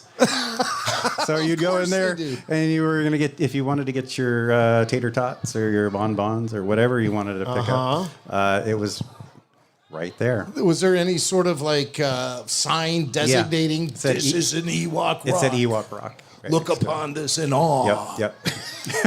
Is it still there? No, it's gone now. Oh, well, what happened to it? I don't know. Yeah, probably went to the same buyer who was snatching all of that blue harvest stuff from Ernie. It's in Germany probably right bought now. that. Yeah, it's in Germany. We lost it forever. Well, I'll tell you, it's a real pleasure to meet you, Jason. You and your wife, Angela, are Rebel Force Radio listeners, and we greatly appreciate your support. No problem. And it's really amazing to be able to come out here and actually hang out with you guys and hang out with everyone here in Crescent City and celebrate Return of the Jedi and Star Wars and the Ewoks. Do you have a favorite Ewok? I don't know him by name, but I like the one that gets on the speeder and, that's takes Paplu. off. Oh. Yeah, he's my favorite. Okay. He's my personal favorite. So you are the second member of the Paplu fan club. Excellent. Yeah, yes. You are the vice president of the fan club. I would love to be I'm the vice- president. Absolutely. And you're the vice president. Love so to- you'll be doing a lot of heavy lifting there, VP. But I'm here to support you. Thank you. All right. And we're happy to be here to support you guys here at the Forest Moon Fest. And thank you again, Crescent County council member, Jason Greeno. Greeno. I do have one more thing, though, before I Oh, you got one more thing. Jason's got one more thing. Oh, what is this? There is a presentation? Puffa Pig in this episode and at this festival. What are you doing handing this thing to me with I have PA speakers here. So ladies and gentlemen, I will perform the Puffer Pig for you all. Here it is.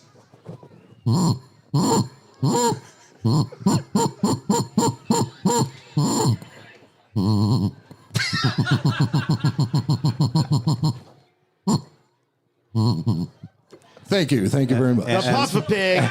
I'll be appearing at Carnegie Hall next week. No one plays the Puffer Pig quite like Right, yes. Usually I'm used to doing it with a full symphony orchestra behind me. So That's great. Pardon me for the crudeness of my performance, but there it is, Puffa Pig live. And if you don't mind, I'd like to thank my wife, my beautiful wife out here. She is the biggest fanatic of a Star Wars fan there is. Yes. We love her. That's Angela. Angela Greeno. We've been Jason trying to Greeno. make this happen for years. So Well, thank you guys. Thank you guys very, are very amazing. much. Thank Jason you so Greeno, much. ladies and gentlemen. All right, coming up here, we've got Linda. All right. Wow, this is really great. Okay, Linda joining us. Linda Uvan, who was the costumer on set while they were filming Return of the Jedi here. And we can verify this because you remember Kevin. Oh, yeah, we worked together, for sure. Yeah. I didn't dress him. He wasn't in my trailer, but we definitely worked together. And so were you were you local? Yes. So you were a local counterpart to the production crew that came out here and one of the hires. I was one of the hires. They wanted, I had worked on a movie before this one called The Final Terror. Oh. And so I worked in wardrobe, was a seamstress, am a seamstress, and they needed somebody to work in wardrobe. They came to me, Mickey Herman came to me and asked me if I would hire 12 women to put the little people in costumes. Yeah. So did you create the entire furry costume, No. or just so like their little head wraps and things No. like that? I didn't create any of it. I dressed them. Oh, you dress them, of course. Yeah, and Yes, yes. I repaired their costumes when they ripped them. You repaired them. So what was the most common repair that you had to make to those Ewok the seams costumes? would come apart. They would. Well, I heard that Ewoks do come apart at the seams very easily. They were a wild crew. And that's what we understand. So Very wild. they were a wild crew, is what we're hearing. Do you have any stories about them being wild? Oh yeah, I have lots of stories about them being Can wild. you share But, one? You know what? When I'll tell you about those costumes is I noticed Kevin was talking about how awful they were. They were miserable. Yeah. Those to put them in their costumes was first they had their jammies on. Mm-hmm. Then we had to put foam on top of them and Velcro that onto them. And then we had to put the fur over top of them. And it got so tight in the beginning, I would take them and I would slam them into their costume. Serious. And then zip them up. So what, you like pick them up and kind of shake them into it? That's exactly what I did. Oh, now that is something that doesn't appear on too many resumes. It never. The sad part about it too is the heads that they had were very claustrophobic. And I know one young man that I was, because we would have to be there right on the set, and the minute they said cut, those heads were coming off. Mm-hmm. And one young man, he was hyperventilating, he was sweating. Oh. He couldn't do it. And I took his Oh. head off, and I just went, oh no. And he quit the next day because Yeah. it was so, they were really, really claustrophobic. Yeah, I can imagine. And so when Kevin talks about having to do stunts in them, Stunt work was just that. even walk.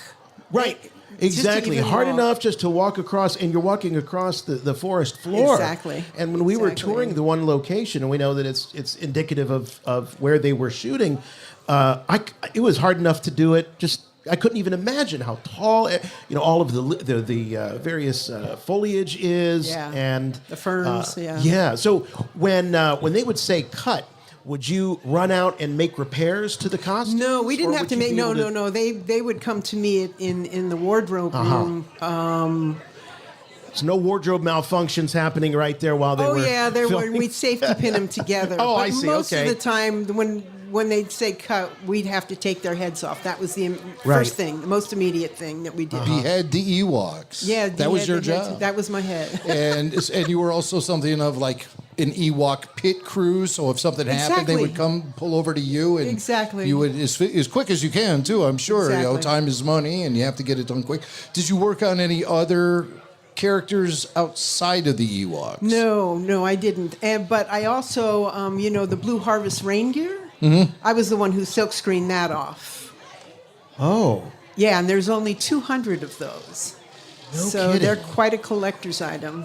So the ring gear, and do you own any Yes, of that I apparel? do. You do have one. Uh-huh. Do you ever break it out? I had for, 3 of them, and Oh, I sold wow. 2. Wow. It wouldn't be to a guy from Germany, would it? No. Okay. We were seeing a pattern there. Yeah, we're trying to track this individual down. Well, certainly is a pleasure to meet you. I've never met anyone who dressed nor shook an Ewok, but you can check both of those off your list, and that's pretty impressive if you ask me. And how many Ewoks do you recall that you were responsible for? I think we started with 40, but then quite a few of them quit the shoot because they realized they couldn't do it because it was such a difficult. Yeah, some of them had to back out. And, Yeah, and a not lot do of them it. did. Wow. So I think we ended up for about 30 of them. And has anything afterwards compared to working on a Star Wars movie? Well, here I am, how many years later, still talking about How about it? it? You know? Yeah. The longevity. So, I mean, it was fun. It was really fun. It was First 2 weeks, we're working 12, 14 hours a day. That's a lot. Right. In the first 2 weeks, you're really excited because it's something new, all these new people, new experiences. But after that, boy, you get really tired. We were going to make I'm grumpy buttons to put the days we're grumpy, leave me alone. Grumpy the Ewok dresser. Not just the Ewok dressers, everybody. Well, I, as a big fan of Star Wars and, of course, Return of the Jedi, I thank you for your service and your contribution.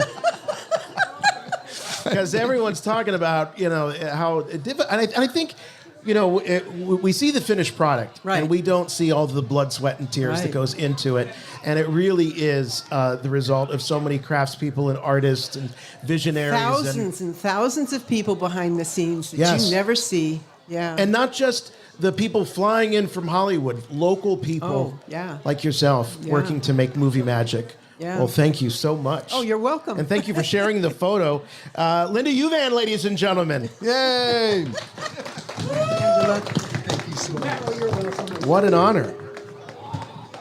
All right. So we're getting toward the end of this amazing afternoon here up on this stage, talking to you folks. I think we have time for one more guest. We sure do. We've got a member of the 501st Legion, the Central California Garrison, and he is all decked out as a scout trooper, Sal DeMarca. Sal.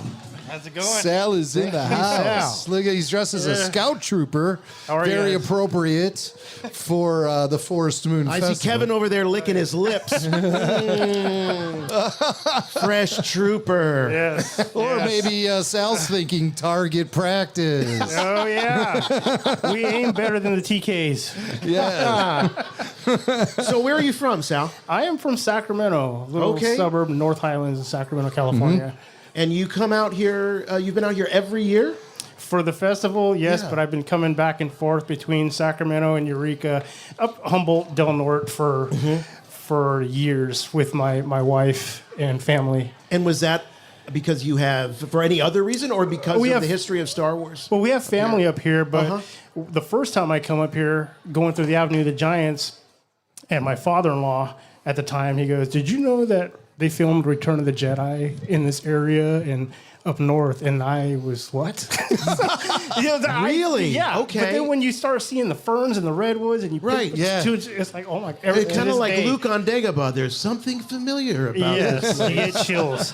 You get chills just coming through there. Oh, I do anyway. But, Yeah. So what do you remember the first time you went and toured the forest, having known that these were shooting locations? Yeah, as a matter of fact, 3 years ago, when I think it was the first Forest Moon Festival, we did a 40th anniversary Return of the Jedi photo shoot for the, I guess the Pathfinders, the Scouts, and along with the Twice. And we we did a photo shoot out at one of the locations where they filmed the speeder bike chase. I think I've seen that photo, as a matter of fact. we definitely a whole bunch of Scouts and Endor troopers. There's we got some Endor Rebel troopers. Yeah, they're here. He was Looking there. great. He was there. He knows. Yeah. Oh, those are some great You costumes. took the photo. Oh, it's a great photo. Yeah. And you, you were the poor guy that was being arrested by the scout troopers. Yeah. me because of the green or something. I'm so what, are you out on bail or something? What are you doing here? Hey. Oh. Look at that, very punny. Yeah, that's right. So Sal, being a member of the 501st and seeing you in full trooper armor, I'm guessing this isn't your first Star Wars event that you've been to. No, I've been. July will be my 10th year with 501st Legion.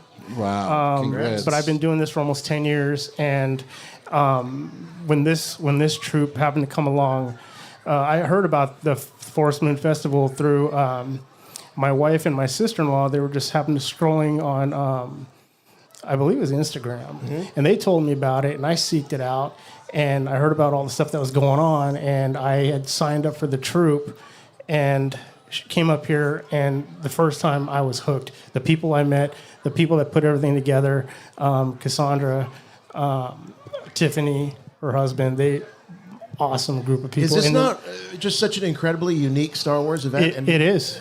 And you get, as a member of 501st, you get to go to a lot of different things, Yes. conventions of all types, Star Wars Yes. Celebration, I'm assuming. Yes. Once or twice. My personal opinion, I've been to Star Wars Celebration, and it has nothing on this. Has Yeah. nothing on this event. This has so much heart. Yes. It's really incredible. Yes, and you meet so many people in the community that actually enjoy the same thing that you do. Yeah. And it's cool. It's almost like a Star Wars Woodstock in a way, but it's awesome. Hey, look, your boss is here. I'm sorry? Your boss is here. Hi, Darth. Oh, Darth yes, Vader, Lord ladies Vader. and gentlemen. Yeah. Wow. Boy, that's an intimidating audience member right he there. doesn't- He doesn't pay overtime, so I'm here on my time. So I'm You look great, Darth. You look Wow, he freshly looks- polished. The helmet looks freshly polished, and Yeah, I think he's keeping it to the Return of the Jedi look, if I'm not mistaken. Doing yes, I think Yeah, I got There you go. No, wait. When he did that, I started feeling a tightness in my throat. hey. Yeah, went right by me. I'm sorry. I'm sorry, Lord Vader. So, Sal, there's a lot of different costume organizations throughout Star Wars fandom. What was it about the 501st and the allure of dressing up as an Imperial that attracted you?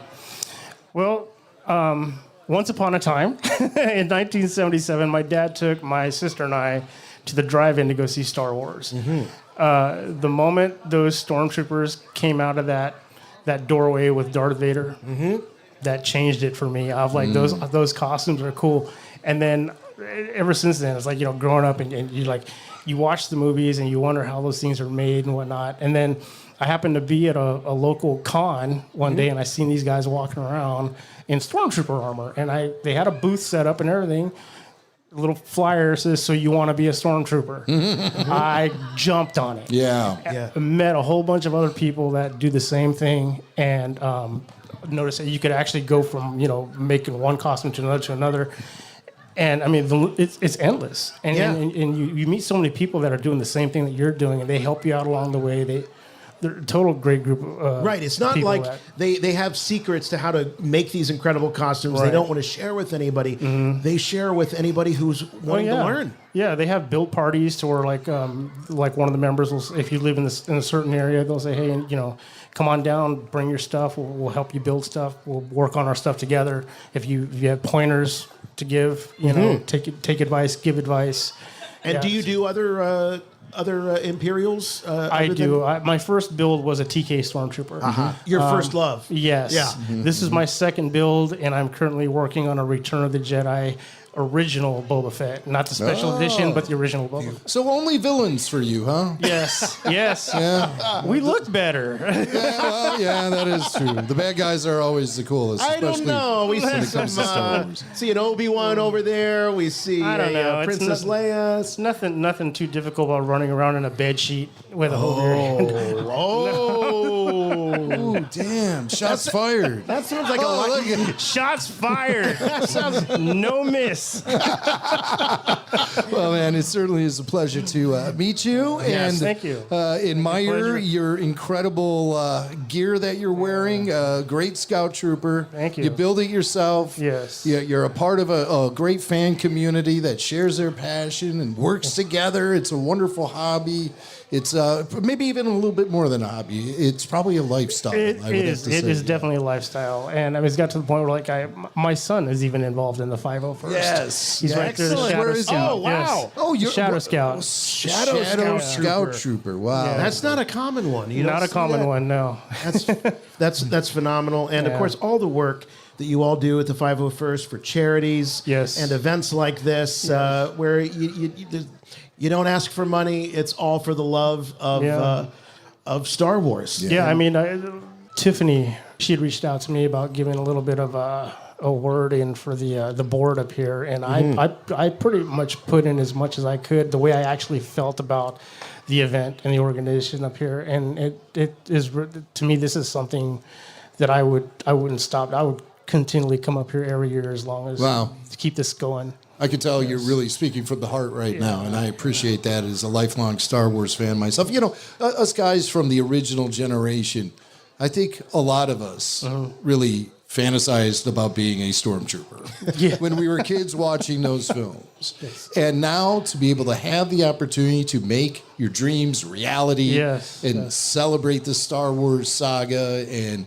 do it in such a way that brings so much joy to everyone around you. You share it with your family. It's wonderful. So congratulations on being customer of the day. That's right. We're giving awards. You win an official Rebel Force Radio no prize. Well, you guys have a good program yourself. I actually saw your podcast, a few of your podcasts now, and I'm actually a subscriber. So. Oh, thank you. Wow. Thank you. We're happy to have you on board.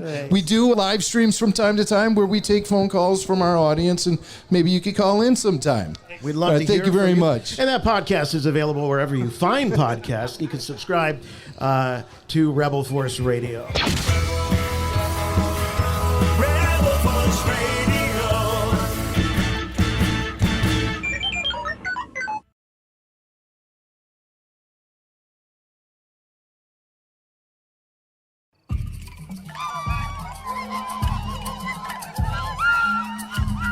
All right, and that was all just day one. That was just day one. Now, day two started at the farmers market in Arcata Town Square in Humboldt County. And that really was an absolute trip. Again, you had cosplayers, but you had these incredible food trucks and food vendors. It really was a family affair. You had moms, dads, kids out there dancing to the tunes of the Grateful Dead tribute band Miracle Show, who were sort of donning a different, I don't know what you call it. They were a different type of band. Identity? Yes, that's the word I was looking for. Maybe. It's not typically you see a Grateful Dead band dressed up as Han Solo, Obi-Wan Kenobi, Yoda, etc. Chewbacca on bass. It really does defy description. But, of course, if you're Jimmy Mack and you're a Grateful Dead fan, it all makes sense. But for me, it was crazy. So, but the Tennessee Jedi, this incredible mashup, they were playing the tunes live, and people were having a ball. They had the hula hoops out and the frisbees going, and it was just an absolute gorgeous sunny day, like picturesque, perfect for that type of thing. And so once again, the roadshow continued, and Mac and I, we set up our gear. They stuck a tent over us, and we were off for our third broadcast of the festival. And again, got to talk to a lot of really great people, and it was a lot of fun. We were right next to the tent where Kyle and Kevin Thompson were signing Kevin was signing copies of his book. Kyle was signing copies of his great documentary about the making of the holiday special, and it was a blast. Yeah, and there we were, right in the heart of the action, and we talked to everyone from cosplayers to saber duelers and local city representatives and, of course, Star Wars fans. So let's kick it all off here with our appearance at the Arcata Town Square Farmers Market, which was transformed into something from a galaxy far, far away on that Saturday afternoon we planted down in there. And everything gets kicked off with our conversation with Arcata City Council member Stacy Atkins Salazar. Stacy, thanks for stopping by our little booth here. Absolutely. Thank you for being here in our community, and thank you for having me. So what role, Stacy, do you play in this event and how it connects to the larger Forest Moon Festival? Today I'm really here as a supporter. I serve on the Arcata City Council, and so it's wonderful to have an event like this, partly being in Arcata as well as spread out throughout the county, and just to support the efforts of the Film Commission. And I really appreciate their regional efforts, and it's great to have a little piece of it here in Arcata. Absolutely. Considering the history that this region has with the Star Wars film productions, you guys must be really proud of that legacy. We are. I mean, as you're seeing, we have some pretty amazing natural beauty here. Yes. And that is one of our biggest strengths. We are very much an outdoor recreation community. So to get to share that with the world and with folks like yourselves and to connect to something so iconic like the Star Wars brand and to have a piece of that here, we are very proud of that. When were you first aware of the special connection between Star Wars and this area? Is that something you've just grown up knowing about? Or was there a moment when you said, I didn't know that they made that movie here? I think it was when I was a kid. I mean, it wasn't the first movie that we connected here, but growing up, I ended up knowing people like that drove truck for crew when they were here. Yeah. So just little stories coming up of people that were connected in some way, shape, or form, and got to meet the characters, the actors. That's amazing. Do you have a favorite Star Wars film? So I'm going to confess that I have only ever seen the original one from start to finish. I remember seeing that in the theater with my whole family, including my grandmas. But my husband and sons are big fans, so we own all the movies. They are playing a lot. My husband watches them, including the current show that's happening. So I am fan adjacent. Yeah. But, I'm here, I'm representing, wearing a shirt, got some Yoda socks on, just because, wanting to show up and be a part of it. And that's what's cool about this community. People are willing to jump in and be a part of something that maybe they're not even really super connected to. Well, it's great. It's a really beautiful, unique thing you guys have built here. And it celebrates Star Wars and the connection that this community has to those films, which I think is a really important legacy to keep alive and pass on from generation to generation. It is, and I would also just like to take a moment to really highlight the Film Commission itself. I've watched Film Commissioner Cassandra Hesseltine grow the role of the Film Commission since she took the role as Film Commissioner. And we've got the map of the movies where you can go to, some of the sites where this was filmed, amongst festivals like this and other things. So she's done an amazing job, her and her team, of really highlighting Humboldt and Del Norte counties, bringing in industry and films and bringing in dollars to our community. Now, speaking of bringing things in, you have a connection with a Leonardo DiCaprio film, is that right? We do. I mean, I wish I could say I had more of a connection to it, but the connection is it was filmed, part of it was filmed here in town, and that was fun. You guys can see this is a quiet town, and so to have... Not so quiet right now, actually. No, it is not quiet right now. Tennessee Jedi rocking right now. Yes, this is our vibrant farmers market. It happens every Saturday. Amazing. It's a great gathering spot, just with a little extra flavor today. But yeah, we had Leonardo DiCaprio running around in a bathrobe. I also got to meet Will Smith on site. Wow. And, I joked with my husband as I went to site, this might be it. I might have to be saying goodbye. And the funny thing is when Will Smith actually walked up to Cassandra and I in the forest and tried to start a conversation, and I literally just looked at him like, why are you talking to me? Because I was basically starstruck, and So even Californians get starstruck. Oh, sure. Yeah, and especially since I'd made such a big deal about running off with him and all that. So right, well, he's on that list apparently, right? Yeah, he is. Yeah. We all know. All of us married people know what the list is. We do, and I had that moment, and I blew it. Yeah. Well, I just would have been worried he would have slapped me in the face. So that can be part of the fun. Life, wow. All right. Life is not the Academy Awards. Well, you guys have got a great day today for this. The costumers are here. The energy is really palpable. You can feel the excitement in the air for the Forest Moon Festival and this incredible farmers market here. To think this goes on every week throughout the summer, I love that idea. And it's actually year-round. Yeah. Oh, year-round. Well, see, they don't have to worry about summers out here. That's right. Where I come from, farmers markets only happen in the summer. That's the hard to do a farmer's market when it's 20 below. Yeah, the tropical area of Chicago is not really well known for its December farmers markets. Well, it does get pretty rainy and windy and cold here, but this is what we're used to. I mean, this is a beautiful hot day for us. I don't know, it's not even reaching 70, I'm sure, but perfect. But this is about as good as it gets. Yeah. So we're all weather people. Awesome. Well, Stacy, thank you so much. Thank you for all of your support and your role in this and helping us to be here. So appreciate it very much. Thanks for you guys for being here. Appreciate it. May the force be with you. And you too. Yes. We should say may the forest be with you, I think. Oh, I like that. Yeah. All right, joining us now here is 501st member and a really, really talented costumer. He's a bit of a legend around this place. They're calling him the star of the event, the Forest Moon Festival, Patrick Ewald. Patrick, thanks for hanging out with us. Thanks for having me. You guys are really kind. And you've already made a heck of an impression on the folks here in your full Darth Vader costume.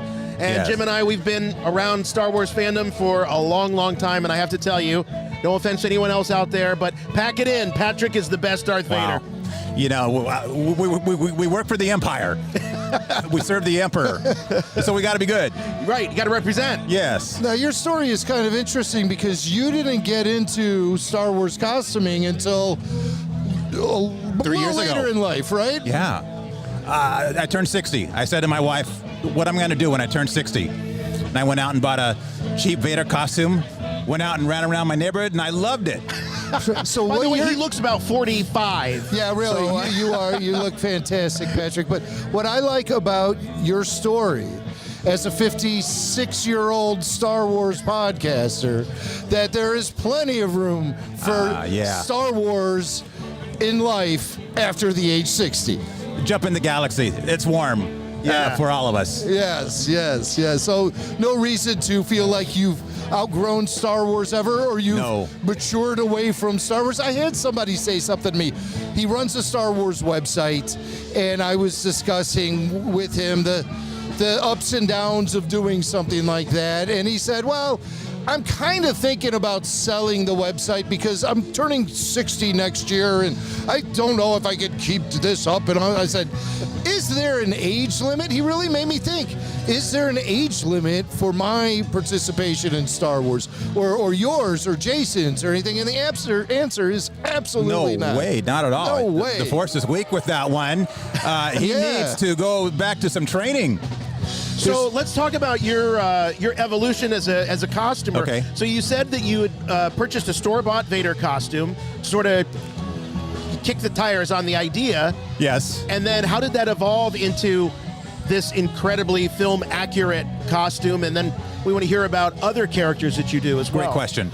So because I enjoyed what I did so much, walked around my little town of Grass Valley and everybody wanted pictures, and I enjoyed doing what I was doing, I said, I've heard about this 501st Legion thing, and I looked at the criteria, and what they wanted was like, wow, they want way too much. This is nuts. But because I had so much fun and what I was giving back to people, seeing the emotion, the expressions, I decided, okay, let's jump in and spend a chunk of money.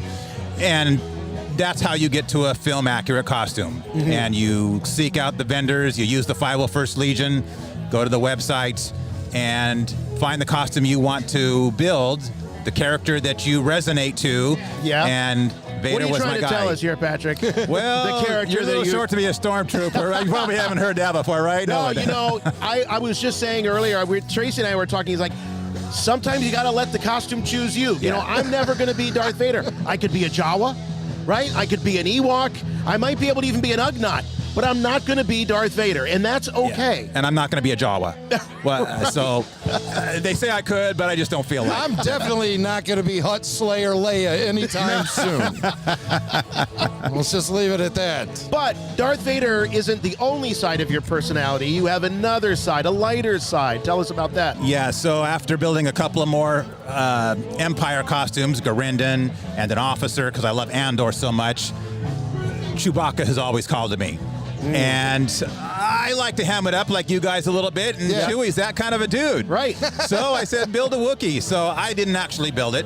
I went out and sourced the right builder and put everything else together, and I'm a 7'2" Wookiee in Chewbacca. I got to ask, because you had experience as Vader, what did you notice immediately as the difference once you stepped out as Chewie versus Darth Vader? Hugs. Lots of hugs. Though Vader, everybody loves the dark side. Chicks dig a man in black.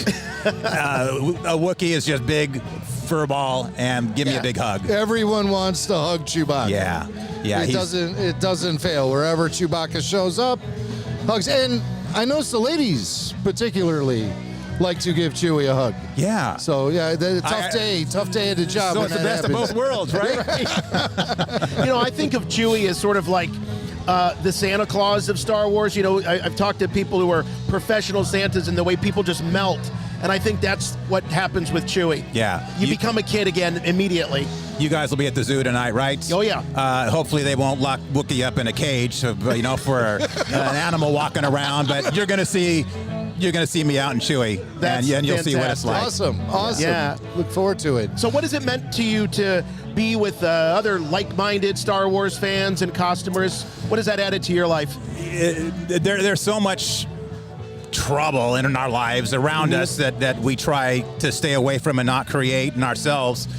But doggone it, when you put a costume on and you see, as you see it now, people just flocking to you, smiling, wanting hugs, and children. You go to a hospital and you put a lightsaber in a kid's hand, and they've been sitting there languishing with leukemia treatments or whatever it is, and they just light up smiling. It just brings my eyes are getting sweaty talking about this, because the emotion that they don't normally have is the joy that you're bringing back to the world. And that's why Star Wars is just so stinking cool. It never goes away. It's awesome. You obviously grew up with the original trilogy back in the 70s, right? 77. You were there for it all when First it one. happened. Witnessed the phenomenon occurring in real time, Oh like my God. myself. Mind-blowing. Yeah. Yes, I'm 15 years old, 16 years old, and rumble, and here's this ship coming across my head, and pew, pew, pew, pew, pew, and I said, wow. Yeah. Took everyone's breath away and presented us with a new level of entertainment we weren't accustomed to in the 70s. When you brought it up before, there was a lot of doom and gloom going on, especially in the cinemas, where everything was a disaster flick. There just wasn't anything cool for kids. Everything was really dumbed down for youth back in the 70s. That's right. I felt like Apple Dumpling Gang, things like that, just ridiculous. It wasn't taking us serious as an audience, and we weren't taking it serious as entertainment, and then Star Wars showed up. And it just blew our minds. Didn't it? And did you ever think that almost 50 years into the future, you would be walking around representing would've the never stories and the characters the way you do? And what it's grown to, what you guys do to continue to promote. Thank you. It's just phenomenal where this has gone. Long live George Lucas. And you do a lot of events, I'm sure, as a member of the 501st. What is it that you love about the Forest Moon Festival in particular that brings you back every year? Yeah. So I grew up in Reading, 2.5, 3 hours away. We used to come over here when I was a child, and we would camp over in the campgrounds and do all of the good eating of the seafood. Got to be an adult, kids, and now I'm retired and moved away. And now there's this Forest Moon Festival that I get to kind of come back and revisit my youth. Right. And to watch this community build around this Forest Moon Festival and what we get to bring to the community. Yeah. And see people like you guys and the officials come together. People come from out of town. We had people fly from Texas to come troop here. And that was phenomenal. So if you're feeling it, you can see at least the joy and the enthusiasm of what it means to me to come back to this community. Yeah, it reminds me of the earlier days of organized fandom, when it was a little less organized than what we have now, with conventions and things just seem, I hate to sound like a hippie, but you know what? When in Rome, it's all about money, man. It's all about money, man. And it's nice just to see families having fun, and it's free, and it's just awesome. Yeah. And while you ask about what does it mean to me, some of us like to bring out the swag. Here, I can hold this for you. There we go. Oh, he's a little presentation here of some decals. These are definitely specific to you, Patrick. There's your Vader patch. Everybody gets some swag. swag. Listen, I love the swag. Some people like stickers. Some people like patches. I like it all, man. I scoop this stuff up whenever I see it. Stick it somewhere where somebody doesn't want to see it, and that's what Vader would do. Well, wow. Vader would take all of this and only leave Jason with that because I'm the king of swag. All right. Well, I'm very glad to have these. It was a pleasure to meet you, and I'm glad you're here not only as an attendee, but someone who actually has real purpose here, bringing Star Wars joy to all those attended here. And we'll share some of your videos. Where can people see some of your work in costume? I have an active Facebook page. There you go. It is Pat GV Vader Chewie Ewald. Kind of long moniker, but you know, yeah. So let's give it one more time, since this is an audio medium. One more time. And Instagram, by the way, GV Vader. Yeah. GV is Grass Valley, where I live. So GV Vader, and then that's Instagram. Facebook is going to be Pat GV Vader Chewie Ewald. I'm glad there's no underscores in there. Yeah, yeah, those are a pain in the ass. All right, give me your best Chewie sound. Go. It's horrible. That's why I use the real audio. You'll hear that. I thought I was going to have to give you the Heimlich maneuver for a second. He's got the soundboard to make up for it. Well, Patrick, you're a legend. Thank you so much for being with us. Thank you, guys. Really appreciate it. Pleasure meeting See you you, later sir. tonight. Rebel Force Radio. Okay, joining us now from the Saber Legion is Andrea Schneider. Andrea, thank you so much for being with us here at the Force Moon Festival, the Farmers Market on Rebel Force Radio. Nice to be here. Thank you. Really nice to meet you. So, Star Wars is well known for its costuming organizations, the Rebel Legion, the 501st, the Mando Mercs. Tell us about Saber Legion and how that is different from some of these other organizations. So the Saber Legion is a full contact martial art organization. So it was founded just a couple years ago in the Midwest, where they play a lot of hockey. So I have all these cool hockey outfits, and it's a real, we smack each other with lightsabers, Yes. like with plastic, real things. Right, these aren't choreographed routines you're doing. This is actual competition. Correct. This is similar to fencing. Yes. Yes. Most chapters have some link to historical or European martial arts, fencing clubs, Olympic fencing, and the whole body basically is target that you can attack. And we have both-handed, single-handed staffs, dual-wielding sabers, Yes. even the Kylo Ren guard thing. Wow. And it does not matter what you identify with, Jedi or Sith. Everybody's welcome, super inclusive, women, men, kids. And I got into it because last year at a May 4th event, my son was really interested in going to an event, and then he hooked me in, and now it's a bonding thing. My son and I, he's 9 years old. Do you guys both share your Star Wars fandom with each other, or is he more just interested in the saber dueling? It's honestly the saber dueling. Yeah, it's about the whacking. Yeah, at that age, of to course. be honest, I was a Star Trek fan before, and it was really. I come from East Germany. I was going to ask. Yeah. So you might have heard the German Yes, accent. of course. And in East Germany, all these Western movies were strictly forbidden. We were not able to see them. So only when the wall came down in '89, I was allowed to see these Western movies and catching up on the Star Wars and everything. And I deviated more into the science-y Star Trek, but now it's so rewarding to have the Star Wars, the whole lore, the Force idea, and trying to catch up with all these movies that are coming out recently. I still like the 3 original ones. Yeah, sure. It is hard even for us to keep up, believe it or not. Yeah. So, you mentioned that you have a 9-year-old son that does this with you. So I'm guessing there are age levels, skill levels. How's it organized? And what if somebody says, "Well, that sounds kind of fun, but I'm not a martial artist. I never took any lessons or classes." Can they join? Yes, it's open for everyone. And I have a background of Aikido, 30 years as a very non-confrontational martial art, and now having the martial aspect of actually whacking people is really fun. Yeah. But it's open for everyone. There are kids clubs, and we have, for example, Combat Con in Las Vegas coming up, and there's a women division, an exotics division, free-form, tag team, a lot of different options to spar and interact and fight. The Saber Legion. You know, I'm having a hard time conjuring up a mental image of what you guys actually do. So I was hoping you could take Jason Swank right there and just start whacking him with the saber so I understand what you guys are. Oh, that would help you. Yeah, because I can't really form any mental imagery of all of this. I need an actual physical demonstration. Would you mind, Jason? Well, I want to see what the sabers look like first that you use in combat, because there's also a big variety of those. You have stuff that's real high-end for collectors. You have, obviously, the more kid-friendly stuff. So what is the standard issue weapon of choice if you're in one of these clubs? The more durable, the better. And the price range is everything from 100, 150, 500 upwards. Yes. It's a very durable plastic, and for an actual match, they have to light up, at least for the beginning of the match. Okay. So it has some functionality. So it has to light up.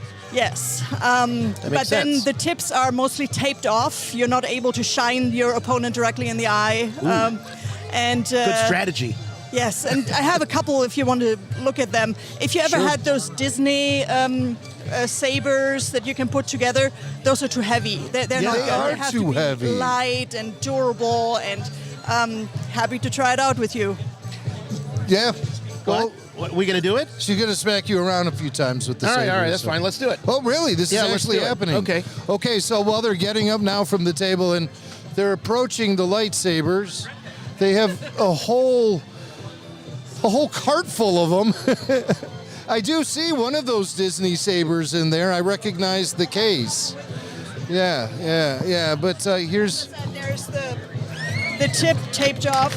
Oh yeah, you have to tape it up. So Jason now has a saber blade. And I will be putting some armor on, so feel free to whack me, and I will only very lightly whack you. All right. Okay. So she said it was all right if I whack her as hard as I want to. No. Because she's got all the armor on. Oh, well, no, this isn't exactly what the listeners want. They want Jason to be... She said she will whack me, but very gently. Oh. If I'm going to be whacked, I need it to be gentle. I'm going to whack you upside your head in a second. But here we are. Oh, she's got the whole gear on, and it is very much like... Ow! Okay, so Jason just conked me on top of the head with the saber blade.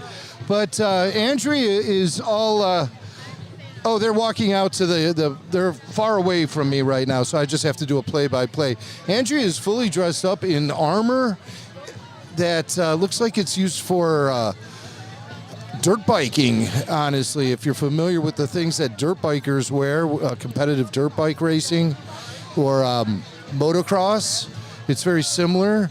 And she has a mask on that's very similar to what you see fencing competitors wear, like in the Olympics and stuff. And she and Jason are doing right now extremely slow motion saber dueling. Let's pick up the pace here, people. Faster, more intense. All right, they're discussing something. Now they are going, you might be able to hear the clicking sabers in the background. They're working on some moves now. Jason looks pretty impressive here as he is. Oh, that's it? Nobody's getting hit. We didn't see anybody get hit. You guys connected the blades like 3 times. You went very easy on me, and I appreciate that very much. Andrea, wow, that was a lot of fun. And I got to tell you, I think I need a couple of those sabers. Dude, you should try that out because they're lightweight. You really feel like you can whack them. Yep. You know, when you buy the ones, you know, you're spending a lot of money on them, and the last thing you want to do is break them. But these are made for combat, so I'll definitely be looking into that. And just in case, we do have a rule set. Oh, the whole rule book. This is version 4.8. Or 4, I see B. I'm sorry, I thought it was an 8. It's a B. But this is a very intense organization you have with very intense... It defines how you interact in competition and where you can hit legally and things like that. Well, tell me a little bit about this armor you're wearing. To me, it looks like something that like somebody riding a dirt bike would wear. Correct. Yeah? And this is where it comes from. And because I'm just 1 year into the sport, I haven't really invested in... some people wear lacrosse outfits, right. ice hockey outfits. I can see that.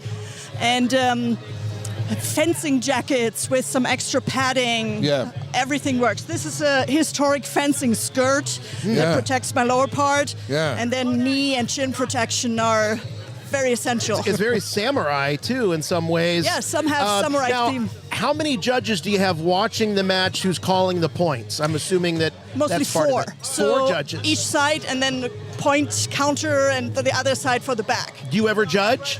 I'm learning. You're learning how to judge. My God. So there's something in it for everybody. If you don't want the contact, maybe you could really learn and be an officiant or something like that. Exactly. So, wow, that is awesome. So where do people go to find others? I know this is growing. So it's the Saber Legion, united through sabers. I'm practicing in the Northern California chapter. There's a very active Southern California chapter. Antoinette Vidal is wonderful, getting people weekly together, twice a week on Meetup. You find them, and it's thissaberlegion.org, where you can look Okay. up the chapters, also internationally, if you want to ever travel abroad and then connect to super cool people that do lightsaber Right. fencing. But I'm sure that if there's enough interest in a particular area, they might be able to create their own chapter Correct. and join. So, Yeah. wow, that's awesome. So saberlegion.org Correct. is the website. So check it out. And Andrea, this has been so much fun. It really has. Did you Thank learn you. something about saber dueling? I really did. Wow. Yep. You elevated his saber mastery to the next level, Well, you've Andrea. always wanted to really whack one of those things, but the ones that we buy, they're like bulbs, light bulbs, and you don't want to do Maybe that. this is something you and me should work on. I think so. When we get our spare time together, it's something Some we people should say do together. expensive flashlights. I mean, it's been beneficial to you and your son, right? It brings you guys together. It's a great mother-son bonding experience you have through lightsaber dueling. So that's amazing. Andrea, thank you so much. It's been a pleasure to talk to you. Yes, absolutely. You're the best. All right, we got another costumer with us here, Colin Adams. Colin, I've seen and met a lot of costumers in my time, but I've never seen anyone that has the diverse range of characters that you do. I'm looking at a photo here. Everything from pilots to clone troopers to Jedi to Mandalorians. You are a jack of all Star Wars trades. True. Yeah.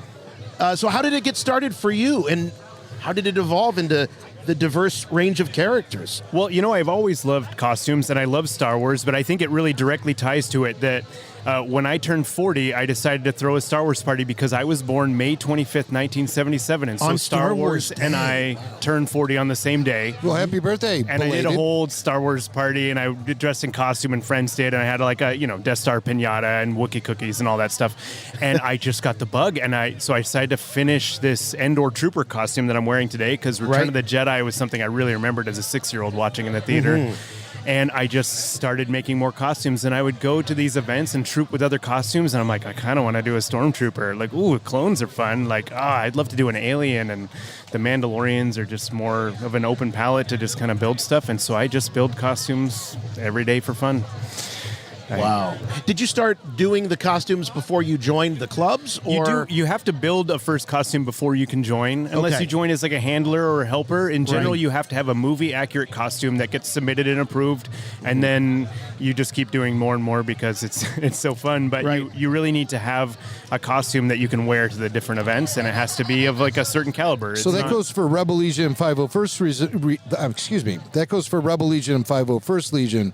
But the Mando Mercs, they offer you a little bit more room to be creative. It's more flexible. You can do custom costumes. Yeah. Which is really fun. And that was my most recent costume, I feel like. I did all the other ones were, counting the rivets on the Stormtrooper armor, which is a fun challenge. Some people really loathe that part, but I just love needling on the details and making it look just like those ones I see on screen. A friend of mine has a club called the Mando Mashups. Mm-hmm. And I saw some mashups in Crescent City yesterday. We were out there. We saw a Minions Mandalorian. From the the Minions. I those love a little good yellow guys. mashup. They're Do great you know costumes. That guy? No, but I just love mashup costumes. Do you They're great. do anything fun. like that? I don't. I appreciate it, but I'm one of those people that loves the details. So Yeah. if it's more of a challenge for me to get something to look exactly like something else. I don't know. create the perfect tributes to the Yeah. characters and the costumes and everything. And I mean, I always upgrade my costumes as I see more reference. Like there was one of these Endor Trooper helmets went up for auction on Town prop store a few years ago, and it's the first time we've had photos with a ruler. And so this is the fourth time I've built this helmet, because each time I see a new photo, I'm like, well, I got that part wrong. Wow. Like, and most people won't do that, but I love the little details. You know what, though? It is the little details add up. And when you see something that's truly film authentic, you realize it. And you know it. It's not like the fans will be like, oh, I thought there wasn't this rivet on this part of the costume. But when you look like real and it's weathered and worn in, people feel like I'm seeing a character from Star Wars. Like it gives them that plausible believability that like this is real because it just looks like what I've seen in the movies. So putting that attention to detail for yourself, like it comes across. Yeah, well, your costume here is the Endor Rebel Trooper is certainly film accurate. I would say, yeah. Do you give when you dress up like this, do you assume a new persona, a new name even? I do have a name, yeah. What's your character's name? Captain Shafe Yarrow, and I went through a bunch of Star Wars books and found first and last names until I found one that seemed good, and but I don't really dive deep into the backstory, but I try not to do things that are out of character. Just like when I'm a stormtrooper, you never take off the helmet. You want people to be like, that's a stormtrooper. And so an Endor trooper might be like friendly and say certain things and like, put up a fist when someone's got a rebel shirt and stuff, but you try not to like smile or have your cell phone out or eat pizza like in your costume. You don't want to see Mall Santa at the food court, scarfing down some Sbarro. It breaks the illusion a little bit. So that's as far as I go. That actually happened to me and my kids once, and that was. I saw a picture of George Lucas online at the mall eating Sbarro, and that broke a little bit of the illusion maybe that's for me. Just avoid the Sbarro. Yeah, that's a good in rule. The mall. Sbarro will take you out of it for sure. So, Colin, you obviously been doing this for a while, and you go to a lot of events, but this is your first time at the Forest Moon Festival. It is, yeah. And what are your thoughts so far? How does this differ from other things that you've been to? It has things going on everywhere, but also, like, because my first costume was the Endor Rebel Trooper, I was like, I gotta wear this up there because it's the only place I've worn this costume where multiple people will stop me as I walk through and say, like, Endor Trooper. Whereas in other areas, people aren't as connected to the Forest Moon of Endor. And here, people, like, they see those movies and they feel like home. They're really connected with Endor specifically, which I always have been as a Californian. And I love the attention my costume gets here, but also just it's a special place, and people here just love that part of the rebellion the most. How many times, just an estimate, would you say you walked out into the woods completely costumed up for photo ops? Oh, only a handful. I've done a few where we got like 7 Endor troopers. Maybe I thought you would have said times. like hundreds of times. Well, it's hard to get all those people together all in one spot. But I've done it with lots of other costumes, but not specifically Endor. I've done it with a lot of other costumes. Do you remember the first time that you went into the Redwoods? Yeah. And after seeing Return of the Jedi? Oh, as a kid? Yeah, because I lived in Oregon, and so there weren't really the same kind of redwoods. But yeah, the first time I went into Redwood Forest, I felt like I was in Endor. Absolutely. Those shafts of light coming through, the giant ferns, I was like, I've seen this before. We went yesterday for the first time, and I keep saying to everybody, I felt more inside Star Wars than I did even at Galaxy's Edge. And it's one of the unique biomes other than just snow. Like in Star Wars, when you go into a redwood forest, they're so huge. Just even for Earth, they feel like magical and haunting. And so it made sense that a space planet would be like that, because anyone outside of California just hasn't experienced that. So it feels foreign and ethereal, and it's just a great setting for any movie. Yeah, I cannot advocate it enough to all the RFR listeners that are tuning in to put that on your list of things that you got to do. You ever hug a tree? Sure. Yeah, you got to do it. There's a particular energy those redwoods give off. It takes 10 people to hug a tree, like holding hands, and maybe more. Those trees are massive. They're amazing. Well, they took pictures of me doing it yesterday, and it was the most enjoyable tree hug I ever had. Great. Now, you're a part of the Endor base chapter of the Rebel Legion. Of the Rebel Legion, that's right. And what are your guys' priorities? What is your mission?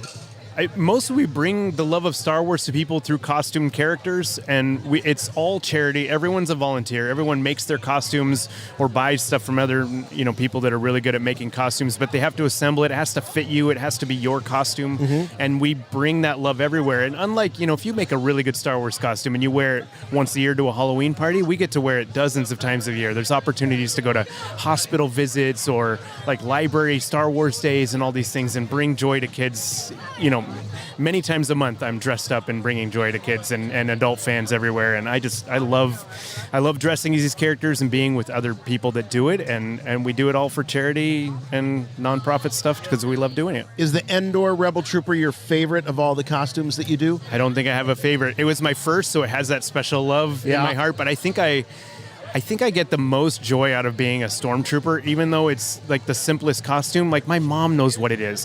When you stand by the door of a library and people walk in and you say, "I'm going to need to see some identification," and every third dad waves his hand and says, "You don't need to see my identification." And I have the little squawk box with the little afterwards, and it like everyone knows the lines. You have all this interaction you can do, and everyone knows what a stormtrooper is. So if I were a clone trooper, a third of the people kind of know what I am, but a lot of people don't. But like, I love the recognition and like the banter you get as a stormtrooper. Do you have a favorite Ewok? I mean, as a kid, I just loved Wicket because he had so much screen time, of course. Yeah, he's the big star. Yeah. And he was like kind of like littler than the other ones, and he was just like charming, and I don't know, I really like that. I also love that the Ewoks were ready to cook people. Like, I love that they were cute, but you know, they clearly fierce. Yeah, they ate that lady to get that dress for Leia, right? They like, sure did. Yeah. There's no way they had that sitting around. No, you can probably still see some of the blood stains on that dress if you look in the right spot. I got to ask you about the Rodian Jedi, though. Yes, Tell me about the Rodian Jedi, which is one of your costume characters. Part of Star Wars is aliens, and so few people wear those things. And I've got a weird costuming superpower that I don't mind getting hot or uncomfortable in no matter what. I'll wear a jacket in Death Valley if it keeps me from getting sunburnt, right? Like I can just tune out heat. And so I thought if I should wear it, because a lot of people won't wear a big rubber mask and gloves, and it sloshes with sweat down those arms. I mean, it is a terrible costume to wear, but I get so much great like fan reaction out of it. And I thought, you know, you can be a Jedi, but if you can be a Rodian Jedi, Rodian's such a Star Wars classic character. Oh, iconic. And I just got my second Rodian mask, so I can do a kind of reddish orange one, and I might wear it with this Endor Trooper. It might be neat. Or to do like I have a Blue Squadron pilot, to have like that red Rodian head would just look great as a pilot. I know. I like that they've started to colorize the Rodians a little bit. Yeah, a bit more. Used to they're getting orange ones, red ones. It's all crazy. Well, and I would love to do any other aliens, but Rodians are just classic. Well, with the way that Star Wars is rolling out these productions and stories, it looks like you're going to have a lot of different costuming opportunities. I know. And endless amounts as the years go on. And we hope that you are a regular feature at the Forest Moon Festival in the upcoming years. And it was only like a 6-hour drive for me. I'm definitely coming back. 6-hour flight, 6-hour drive. Yeah. I have a feeling this entire thing's going to blow up in a few years. Yeah, and it's only the third year, and it seems to be expanding. Yeah, and we'll be saying, oh, remember when it was so just quaint, and we could sit in a park and chat, and you know, there was space to breathe before every Star Wars fan in the universe started descending upon this region. But that's the goal. They want to expand this, and we're going to help them do that. And it's guys like you that are helping that out. I got one last question. Is there any costume out there that is in the back of your mind, like that's the next one I'm going to do, or that's on my list? I mean, I have always had a soft spot in my heart for Chewbacca, and that's a really hard costume to make, and you got to walk on stilts and like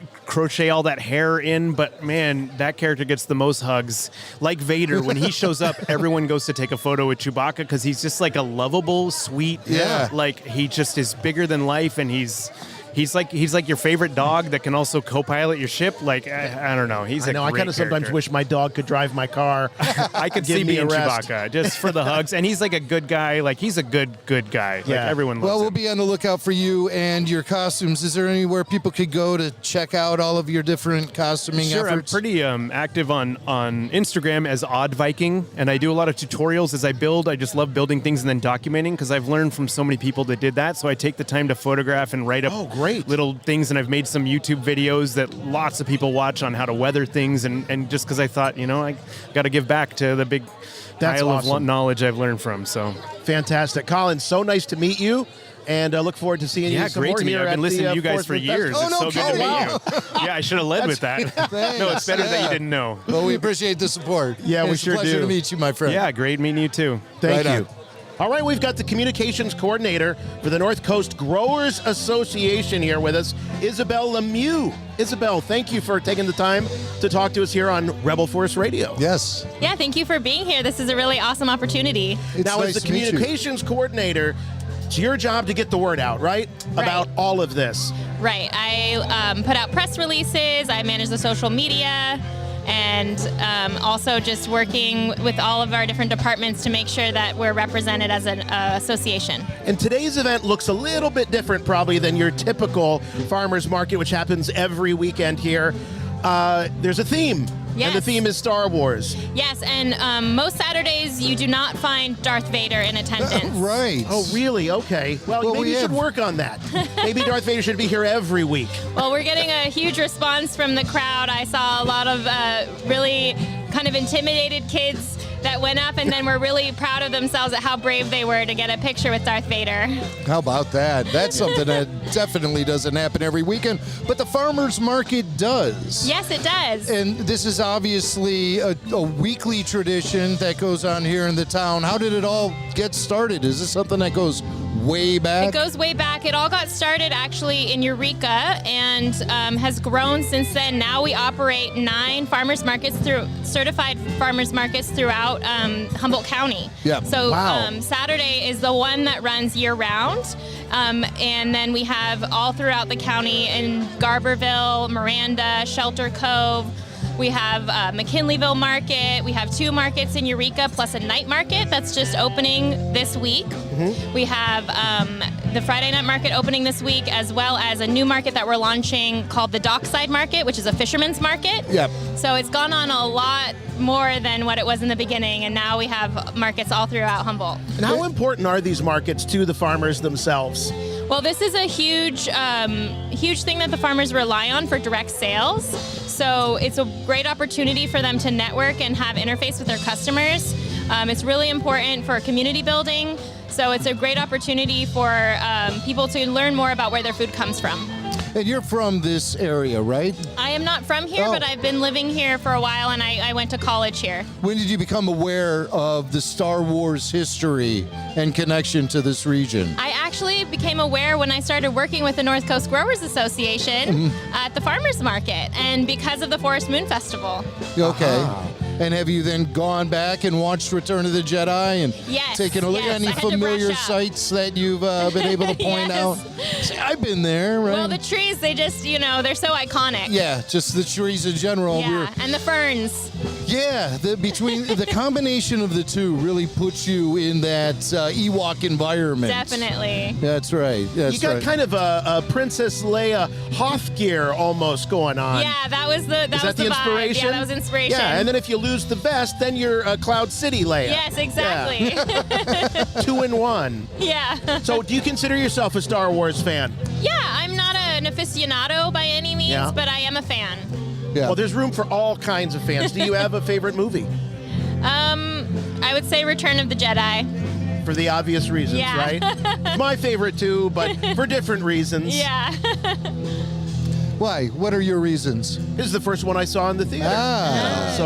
But I'm obviously yours with the connection to the area and the role that this farmers market plays in this whole Forest Moon Festival. Yeah, it's just such a beautiful thing to witness. So we're all about agriculture, and the Forest Moon Festival is all about local culture, and it's a celebration of pop culture. So it's this really great mix of all three, the pop culture, local culture, and agriculture coming together for a really awesome community event. Agricultural and pop cultural, I like that a lot. Now, do you look for other themes to do throughout the farmers markets? Well, we do have other events that come through. Last weekend we had the Kinetics Grand Championship, which is human-powered sculptures that are movable. So they have to be able to travel all the way to Eureka, only being powered by humans. They also have to cross water, and that happens every year. It's really cool. Wow. A lot of people come out for that. We have Oyster Fest coming up, and that's a festival to celebrate oysters. Nice. Yes, and so when that happens, our farmers move down the street, and then the plaza gets taken over by other booths. This is a unique opportunity for our farmers to participate in the plaza festivals.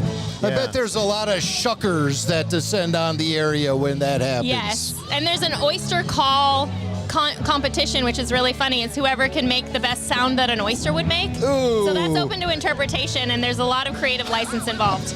I bet there's a lot of like slurping sounds going on You'd in be those. surprised. I've heard a lot of yodeling. I don't know what people think that Wow, I never oysters thought of sound like. a yodeling But yeah, our aquaculture is definitely a part of the market here. We have local fisher people bring fish and crab and oysters, and that's going to be even more important with the dockside market that's launching in June, coming up this weekend, next weekend. That's awesome. Fantastic. Well, that's a lot of excitement for the folks that live around here. But for Star Wars fans, it's all about the Forest Moon Festival. Yes. And thank you so much for having us out and letting us be part of this incredible Yes, event. thank you so much for coming and celebrating this beautiful setting. Oh, we're honored to be here. Thank you. Thank you, Isabel. Awesome. Have a Appreciate good it. day. Thank you. All right, joining us now, two members of the Tennessee Jedi, the Star Wars Grateful Dead tribute band that's been entertaining all of us here at the market. Jeff Kelly and Matt LaPreziosa. Rich LaPreziosa. Oh, Rich. Yes. Well, let me take that again. Yeah, Matt is what we wipe our feet on. This is Matt I kept right here. hearing Matt, Maddie. Jimmy Mack. Jimmy Mack. Yeah. Oh, okay. Rich. Yes. All right. Jimmy Mack. Jeff Kelly and Rich LaPreziosa. Gentlemen, thanks for stopping by Rebel Force Radio. Thanks for having us here. Boy, man, I was so entertained by you guys. Thank you. When we came driving up, two things I really love a lot are Star Wars and the Grateful Dead. So any Thank opportunity you. to mash them up, you'll find me there in the front row. And I know you caught me shooting some video on you guys. Yes. Because it came at me right after your Well, set. because people shoot video of us all the time, and we never get to see it. Yeah, well, I'll make sure you guys see it. Thank you, Jimmy. You were mashing up Dead songs with Star Wars lyrics. Yes. So there's a couple of them I got, and then some of them I was listening from back over here, so I couldn't really hear the lyrics, but I know the songs. We came in on Brother Esau. What did that turn into? How did you change that? Okay, so that's the story of how Luke and Uncle Owen go and they buy the R2-D2 and C-3PO from the Jawas. And then He's Brother R2. Brother R2. Okay, Yeah, Brother Esau R2. is Brother R2. Yes. In the Tennessee Jedi canon. Yes. And then I heard Dire Wolf, and I know that was Dire Wook. It's Dire Wook. That Wookiee cheats. That Wookiee cheats. Instead of don't murder me, that Wookiee cheats. I swear by God, that Wookiee cheats. Yes, indeed. And you know the scene, and it's got some clever lines in it about I steered clear of the cockpit because how bad that Wookiee stunk. Yeah. We're playing on the Grateful Dead and the Deadheads and the Wooks, and we're just playing around and trying to be funny. Was this a song where you referenced Chewie's balls? No. What song was that? Was that the new Kashyyyk? That's no moon. It's a space station. And it's bigger than the giant balls on Chewie. So that's Picasso Picasso Moon Moon. became That's No Moon. That's No Moon. I like that. He's Gone became Alderaan. Alderaan is gone. Yeah, instead of Now He's Gone, Alderaan. I get it. We had the new Kashyyyk Wood Blues. Did I get that one right? That's New Minglewook Blues. Oh, I know it's New Minglewood, but you guys changed the lyrics. New around. Minglewook. Oh, New Minglewook. Okay, We have more songs about Chewie than anything. And that It's song, true. your bass player is in full Chewie fur. Yes. And he actually sang that song. Yes, and with all the kids around, it's really good that didn't really carry through with his mask on, because there's definitely some lines in that song referencing his Wookiee wood. Yeah. Aha. And okay, then I got back over here and I could recognize the songs, but you guys need to tell me where the Star Wars influence comes in. I heard maybe it was the Roses. Yeah, she had cinnamon rolls in her long brown hair. So it's the Cinnamon rolls. Yes. So Princess she had Leia cinnamon rolls. has cinnamon in rolls. her I don't know long- if you ever noticed, but her Okay. hairdo looks like cinnamon. Yeah, I've noticed. I heard Cassidy. What does that become in the Star Wars? Kenobi. Kenobi, Cassidy, Kenobi. Okay, I get it. I heard alligator. Dianoga. Dianoga. So the name of the creature that's in the garbage compressor is the a Dianoga.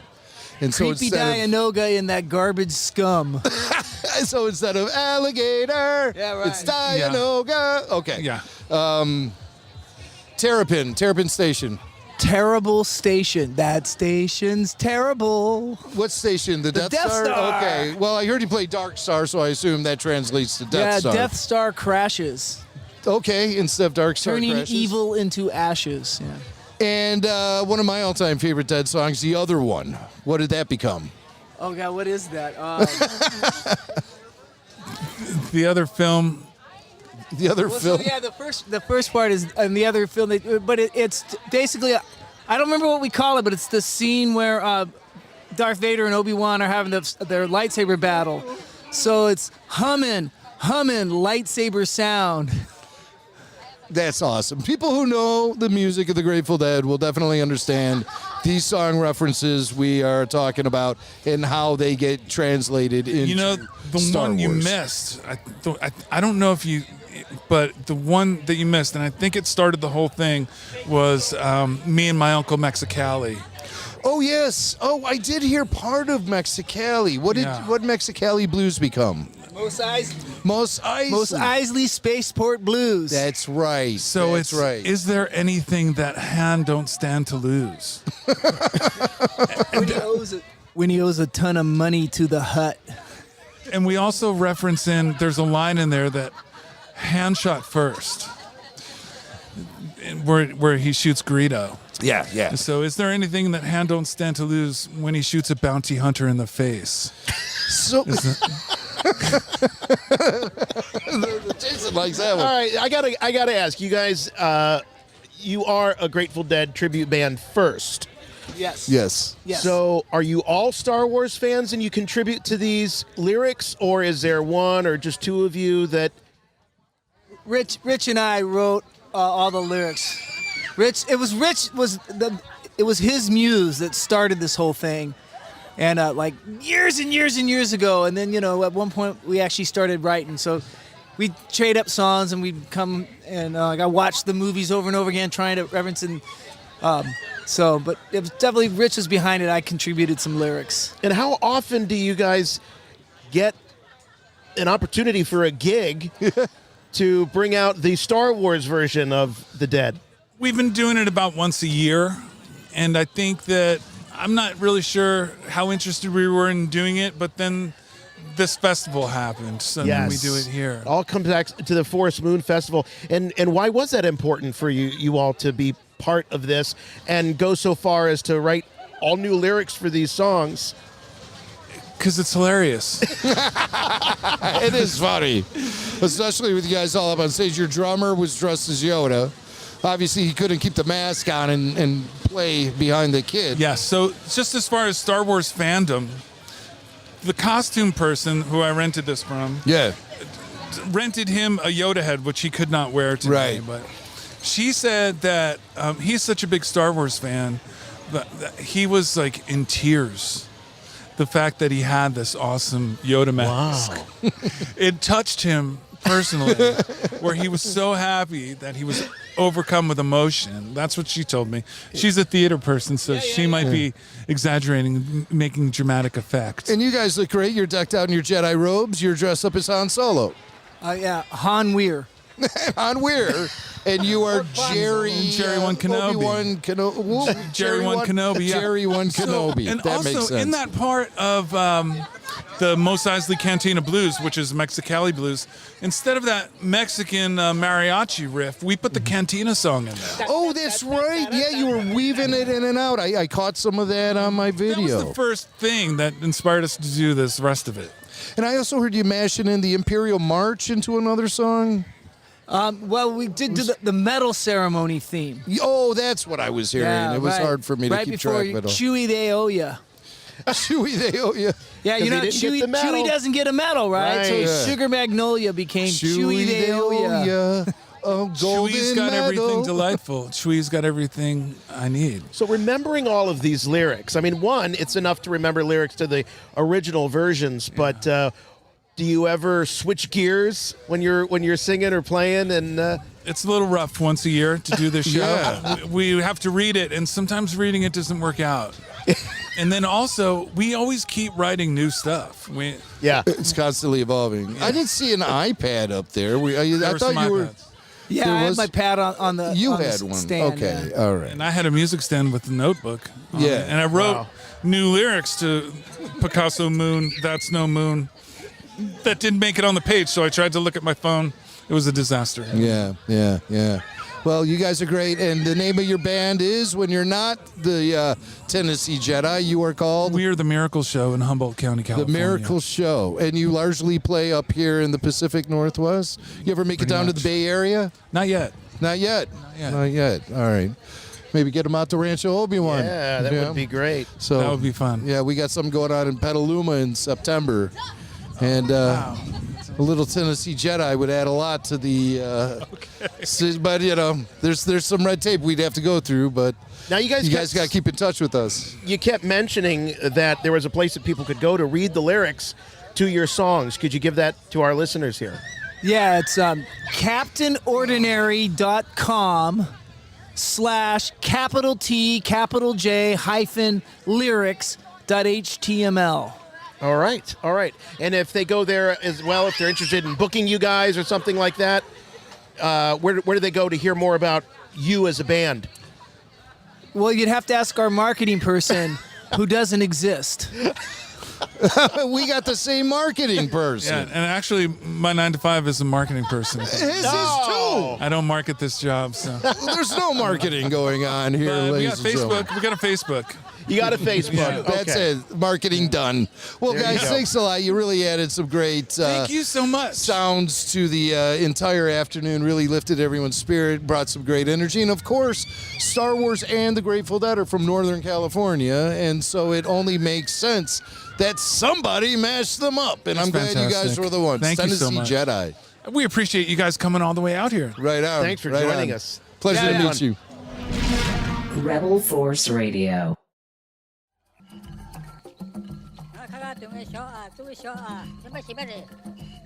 And day 2 was not complete until we finished our, fourth broadcast in 2 days at the Sequoia Park Zoo in Eureka in Humboldt County. And Jim, I mean, I've been to a lot of zoos in my time, but this one nestled right into the redwoods. And we can't even really talk about it this week. We'll get into it next week. But that skywalk where you're literally walking amongst the trees, and it's the closest thing you will ever get to a real-life Ewok village. We'll have photos, we'll have video to share, but man, oh man, that's worth the trip alone right there. Yeah. They just installed that skywalk about 5 years ago, and it is just like striking oil for the Sequoia Park Zoo, because it does create that atmosphere, that Ewok Village atmosphere where you're up off the ground and walking along the trees, and it was just incredible. So here we are at the Sequoia Park Zoo, Rebel Force Radio. We get some extended time with Kyle and Kevin in this next segment. So let's just dive right in. Let's go to the zoo and enjoy the Forest Moon Festival. You know, before we start, you brought that book. I have a copy of the Star Wars Galactic Phrase Book and Travel Guide. And of course, the Ewoks are covered here in their own chapter. And we are traveling. So, obviously, you might be familiar with the phrase that an Ewok would say, Yub Nub. But do you know what it means? I mean, people walk around saying it to each other. You don't even know what it means. I have the translation right here in my hand in this book. Yub Nub means hooray. So, Yub Nub, y'all. Yub Nub! That's right. This is a day to Yub and Nub. So the song should really be like, hooray, hooray, hooray, right? Is that how it goes? Yeah, but I think Yub Nub sounds a little more better. rhythmical. More exotic.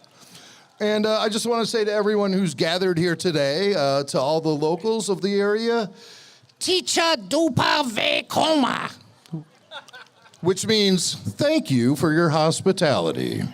We're very happy to be here, and we're going to have a lot of fun tonight here in the Sequoia Park Zoo. Just be glad he brought that book instead of the Star Wars Dad Jokes book, which... Oh, I have that. Oh, no, it's okay. It's okay. It's all right. All right, why don't we get right to it? We've got some guests here. Let's start with, I tell you, when you go to an event like this, one of the biggest treats is the costumers. They put so much passion, so much time and dedication into their craft. And we've got one here with us, a good one from the Mando Mercs. We've got Michael McGillicuddy. Hey, Michael. Hey, Michael. Come on up here. Grab a seat. Can you sit Look at in that, Michael. okay. He's a Mando. There's no question about it. He's putting the man in Mando. That's for sure. And you're, and it's nice that you can sit. The stormtroopers can't sit. Well, my previous one I couldn't sit. This is a redo that I actually just I redid the pants so I could sit. Speaking. Oh, that's of, smart. Yeah, That's yeah, smart. Did you do that just for us? Because you're going to be on the podcast. Well, no, I've been on a couple of panels previously and haven't been able to be in costume, and so I felt that being able to sit in costume was more appropriate than because my joke used to be you don't see Boba Fett sitting down. No, that's true. You really don't. So, well, he does fly that starship, and I know he does that. You know what? He kind of like lays back in it. Yeah. You know, in that seat, and it kind of, at least my Kenner action figure always was like standing in that thing. See, so even he sits awkward. Right. I never realized the ship was built for comfort, but apparently it is. Well, Michael, it's great to meet you. We've met so many of the fantastic Star Wars ambassadors from the various costuming groups, and so you're in the Mando Mercs, and that's one of the newer groups of the three. Am I right? No, it's been around. It's been around for a while. But it's after the 501st, after the Rebel Legion. I believe so. Yes. Okay. All right. And when did you get involved, and how did you start? So my story with the Mando Mercs begins in 2020 with the COVID lockdown. And I didn't have a lot of time. I didn't have a lot of time to go out, and so I had experienced the loss of my family, and so sorry. wanted to kind of find a way to express myself creatively.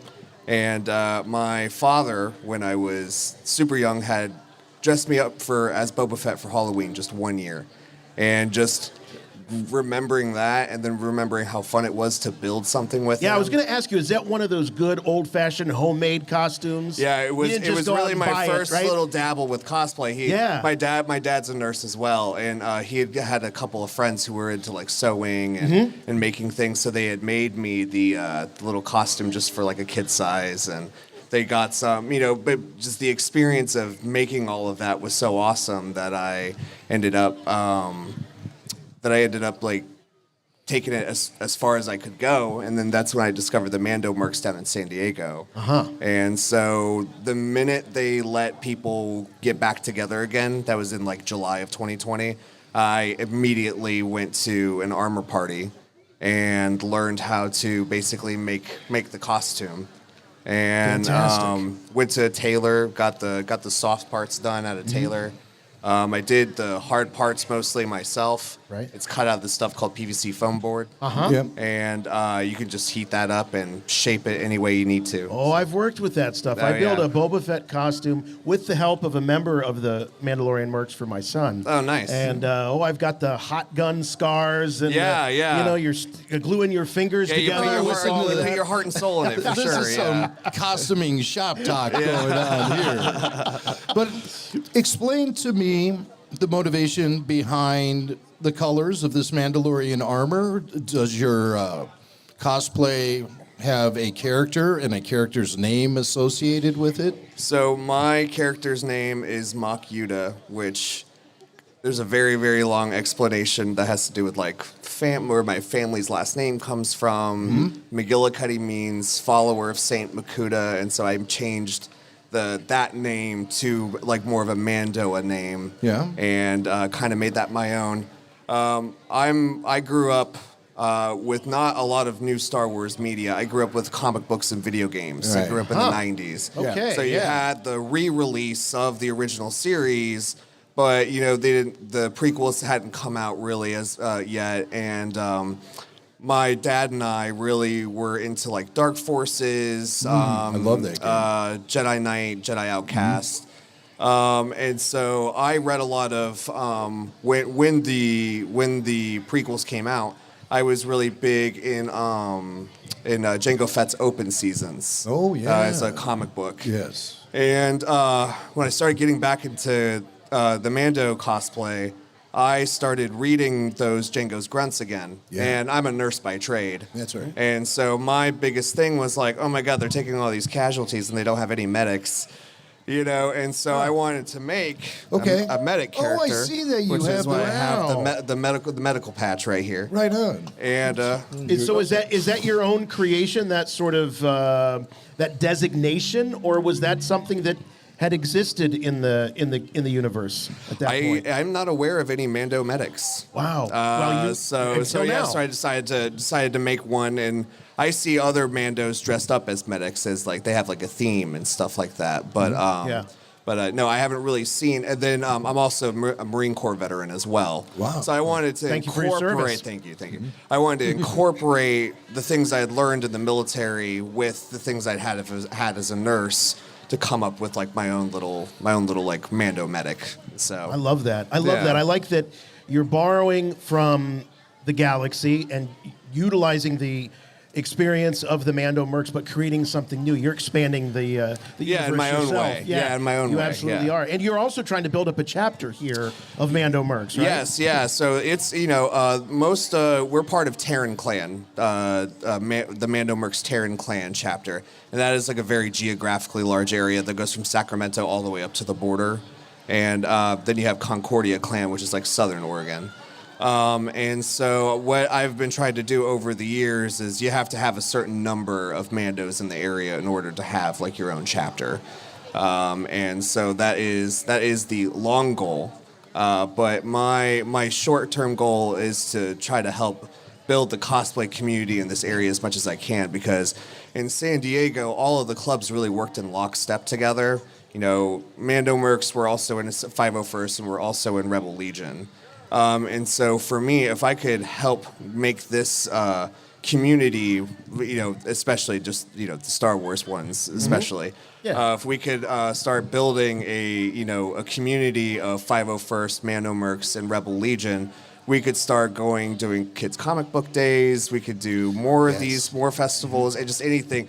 And eventually it just turns out being anything sci-fi themed, you just kind of end up showing up. Because that's how we did it in San Diego. So. Well, those are great goals for the future, but I'm just happy you're here with us today. Yeah, it's great. And every single year, it's just great seeing how everything's community driven and it's amazing. and how things can go. And it shows how awesome the fan base can be. Yeah, it sure does. Best part of fandom is right here. That's exactly. For sure. This is the best part of the fandom for sure. Have you met Kevin Thompson, our resident Ewok?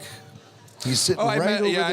I met him earlier today. Yeah. There's not a bounty out on him or anything. Not that I'm aware of. I have not seen any bounty pucks that look like him, but I will keep an eye out for sure. Well, I haven't seen one yet. As soon as you put them up, I tear keep a them closer down. eye out then, for sure. Oh, boy. Well, Michael, thank you very much for taking the time and taking the bucket off to talk to us here. And thanks for creating the atmosphere. Yeah. You guys really help create the atmosphere at events like this. So. Yeah, it's all about the costumers and all about the kids. So. Yes. Sure is, man. Well, thank you so much, man. Right, appreciate it, buddy. All right. Give it up for Michael McGillicuddy of the Mando Mercs. So if you're interested in joining Mando Mercs, he's looking for new members. Get that chapter growing. All right, we got another guest coming up. Let's everyone be on their best behavior because we've got the Humboldt County supervisor here, Natalie Arroyo. My second favorite Natalie in all of Star Wars right here. Hey, that's high praise. Yeah, right? I There's love only it. one other one. There right? really Right. But she's pretty great, so. She is pretty great. You're pretty great, too. So, thank you. Tell us about your role in this festival and what it means to this area. Thanks. Yeah. Well, I represent this part of the greater Eureka area here where we're sitting.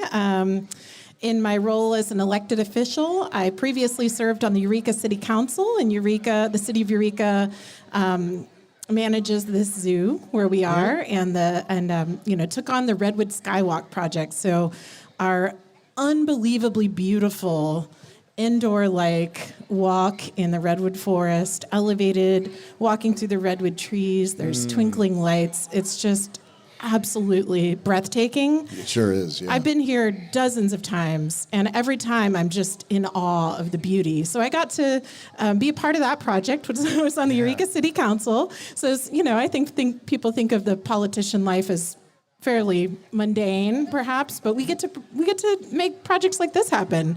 And then now that I'm with the county, we have the privilege of being partners and funders in this festival. So we work with the Film Commission to help make it happen. We play a really tiny role. They do the lion's share of the work, but we do give them some money.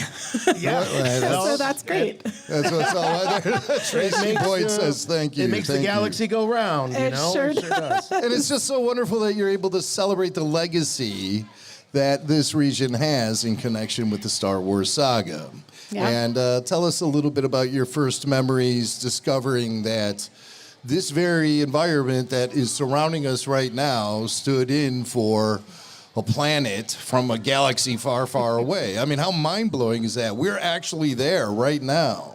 Absolutely. When I first moved to Humboldt County in the mid-2000s, I was born in the mid-'80s. Yes. And I remember, the scenes in Return of the Jedi just impressed themselves on my young mind in this way that nothing else did. So when I moved out here, I was like, just, again, sort of in awe at the splendor of the redwoods all the time, and connected it to those scenes. And, it really feels like you're in the middle of that incredible forest moon. It feels like you're on another planet. It feels like you're on another planet. If you grow up here, maybe you get used to. I don't know how anyone could ever get used to it. I agree. Honestly. I didn't grow up here, so I don't know how people are immune to the beauty of this place. But some people are. It's weird. Right.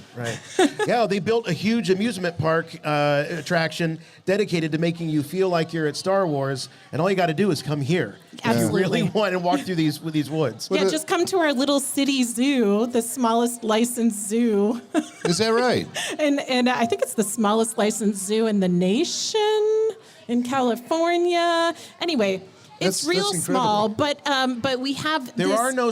My wife works at a small zoo, and she tells me there are no small zoos. Well, this one's spectacular in just the setting and the kind of close-up experiences that people can have with the natural setting. Yeah. Yes, for sure. Do any animals in this very zoo remind you of Star Wars? Does it see that? The red panda situation and the black bear situation's pretty, there's a little Ewok connection there in my mind. I believe it's a very thin line between red panda and Ewok, quite honestly. I mean, let's face it. Yeah. They're kissing cousins or whatever. One of them is that armed. true? Kevin's shrugging. He's like, yeah, whatever. I'm game. No. Yeah, as long as Tracy's okay with it.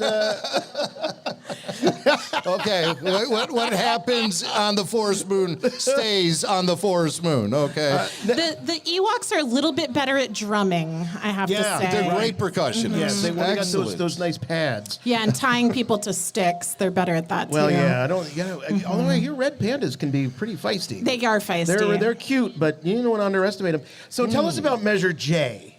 Measure J and why that was so important. Yeah, it's and what it is. Oh, happy to. Yeah, I love talking about money because as Ray, you can't just scavenge on Jakku to make a living.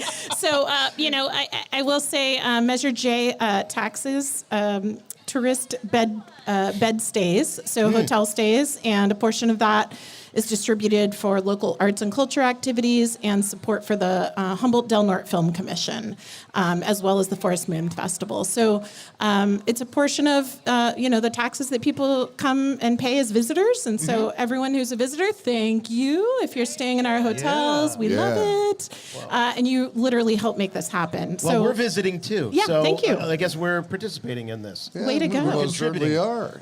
Yeah. And happy to do so. Well, I got to tell you something. I got this book over here, and I feel like speaking some Ewok to you right now. It seems like you seem like a good person to bounce some Ewok ideas off of. Okay. I'm a real philosopher, so I'm ready. Oh, here's a nice one. Tiha Michu Nub He Vutak. Thank you I love to visit your village. Oh, our village is glad to have you. Can you tell me how to say that? Labu di futa uchak. That's exactly how you say that. Oh, perfect. Don't ask me to spell it or write it down. I can only speak it. I can't write it. Okay. Well, thank you for coming to our village. We really hope you like it. It's foggy, it's Love it. beautiful, it's lush. We may never leave. It's Yeah. fantastic. Tee-ha! Thank you. Tee-ha, indeed. Natalie, thanks so much for hanging out with us here for a little bit. Thank you Appreciate so it. much for Appreciate having your me. support of the festival. Awesome. Have a Thank great you one. Very much. Cheers. Give it up for Natalie. Yes. Natalie. Yub Nub. Yub Nub to you. Now, Jim, you were just asking about what creatures at this zoo might resemble something from a galaxy far, far away. And our next guest, I think, is going to be able to answer that. And we've got the director of the Sequoia Zoo, Mr. Jim Campbell Speckler. Hello, Jim. Hey, thanks for being here. Yeah, It's a thank great you honor for very me. much. This is a great Nice to place. meet you Well, both. we've Yeah. got the guy. We've got the director of the zoo. So That is me. How about it? What animals around here remind you of something that you might see in a Star Wars movie? Or Well, we got several really interesting creatures that live in the redwood forest canopy around here. We have the Humboldt flying squirrel. So imagine a squirrel with some skin from its elbow to its knee, and it glides around. So that's one that I really like, and I know it's in this forest. But we also have this amazing little creature called the wandering salamander. It's a little salamander. You know, something that looks like a lizard. Yeah. But it climbs up the trees, and when things get too dry, it just jumps out. Yeah, it glides like a rock, but still it has controlled descent. It does. Yeah. I glide like a rock too. Much like a hang gliding Ewok. Yeah, so we've got some amazing critters in the forest, but at the zoo, we have our brand new black bear Ishang. She's amazing. She's Ewok-like at about 300 pounds. Yeah, she's a big bear, but she's an amazing animal for us. Just Speaking amazing part of our bears, I am curious what bears might we see just not at a zoo but lurking in these beautiful redwoods? Yeah, we have black bear in our region here, and they are quite common. You can actually find them in neighborhoods here. They're very good at tipping over people's trash cans, unfortunately. Yeah, they're not an uncommon species for our area, but they usually, stay away for the most part. I was going to ask because the zoo is right in the woods. So do you ever have to kind of push out the external wildlife so they don't meet your internal wildlife? Yeah, they tend to keep their distance, but from the Redwood Skywalk, you can look down and you can see quite a bit of native wildlife that walks through that forest, including black-tailed deer. But yes, there are bear in our forest. Ooh. So we have our bear that are part of our family, and they are bears that came to us because they were unreleasable. They came from rehabilitation facilities. But yeah, you see some crazy stuff in this forest right from the skywalk. So you're 100 feet off the ground looking down, and it's wild. There's a lot of wildlife here. Yeah, wow. So it's a great place to work and just to adventure around for sure. So have you been out here very long? Did you grow up out in this area? No, I grew up on a place, it resembled more like Tantaween. I grew up in the Mojave Desert, and I came here in '94. So I do consider myself a Humboldt local, but I came from a place where it rains maybe 2-3 inches a year, and it rains that much here in a day. Yeah, right. So exactly. yeah. So I came up here in '94 to go to college. I always wanted to be a wildlife biologist, and somehow after 25, 30 years, I found my way to be a zoo director. So loving it. And you landed here in Eureka. And so when did you discover this area's connection to Star Wars? Well, I always, when I was like 6 years old, 7 years old, that's when A New Hope came out. So episode 4, and I was a big fan. And ever since then, I've just been really just connected to the movies. And when I came up here in '94, I had never seen a redwood tree before, and I was like, wait a minute, these are the trees. Oh no, that's from Empire Strikes Back. No, that's actually no. It's I'll give I'm you a wrong. mulligan. It's Yeah. episode 6. Yeah. Yeah. Yep. Return yeah, of it's the Return of the Jedi, right? Yes, Oh, I that's blew the that. Oh one. my gosh, I blew Yeah, that. no, it's all right. Return of Yes, but of the Jedi. That's right. And I've actually spent a lot of time as a research ecologist working in Cheatham Grove, where with the speeder bike scene. We were was just done. there Yeah, yesterday. isn't it amazing? Mind Yeah. blowing. Really Yeah, I love mind it. blowing. We took our action figures with us. Nice. There's that iconic log that sits at that angle, and it's still there. You It's- walk in, and you're like, oh, that's it right there. Iconic is the word. Iconic is love the it. word. Love it. Yeah, I'd love to take a speeder bike right underneath that thing. Oh, I know. Oh. It's a magical place. I mean, all these redwood forests are just mind blowing. The amount of times over the last 48 hours I've heard the word magical used to describe nature's beauty in this area is it's more than I can count. Yeah. And if I'm not hearing someone say it, I'm thinking it in my head because it's really awe-inspiring and it takes my breath away. Yeah. I love it up here. And it sounds like, did you guys make it up to Crescent City yesterday? So you drove did. that coastal, Yes, like we through did. the lagoon. So you've seen some of the most beautiful territory in We've our seen it, nation. but only at 80 miles an hour because Tracy was driving. Jeez, So- Tracy. Yeah, Tracy. That was when he slowed down. 80 miles an hour. Light huh? speed. We saw it at light speed. But no, I mean, you can't take a turn in this area without seeing something beautiful. I know. It's astonishing. Now, I do want to ask you this. Yes. As a zoo director, if you could bring any critter or creature from the Star Wars universe to our galaxy and I shouldn't say put it in the zoo, but let's say put it in a zoo for people to see, what might that be? We had somebody from the back here throw a suggestion out. What a was Rancor would be pretty cool, but okay, as a zoo director, you know how problematic that would be. I don't think I have the budget to feed a Rancor, but my favorite, the Wampa. But this is not the right climate, so No, you're right. That would be. He's fun and cuddly, and right. Maybe not. It's kind of like almost like something like a polar bear or something like that. But yeah, I don't know. Like Rancor would be a good one. though. Rancor would be real. I got in trouble a little bit on the podcast some time ago because someone had asked a question about what kind of Star Wars critter would you like to have as a pet? Yes. Now, don't tell Kevin Thompson over there. But I said an Ewok.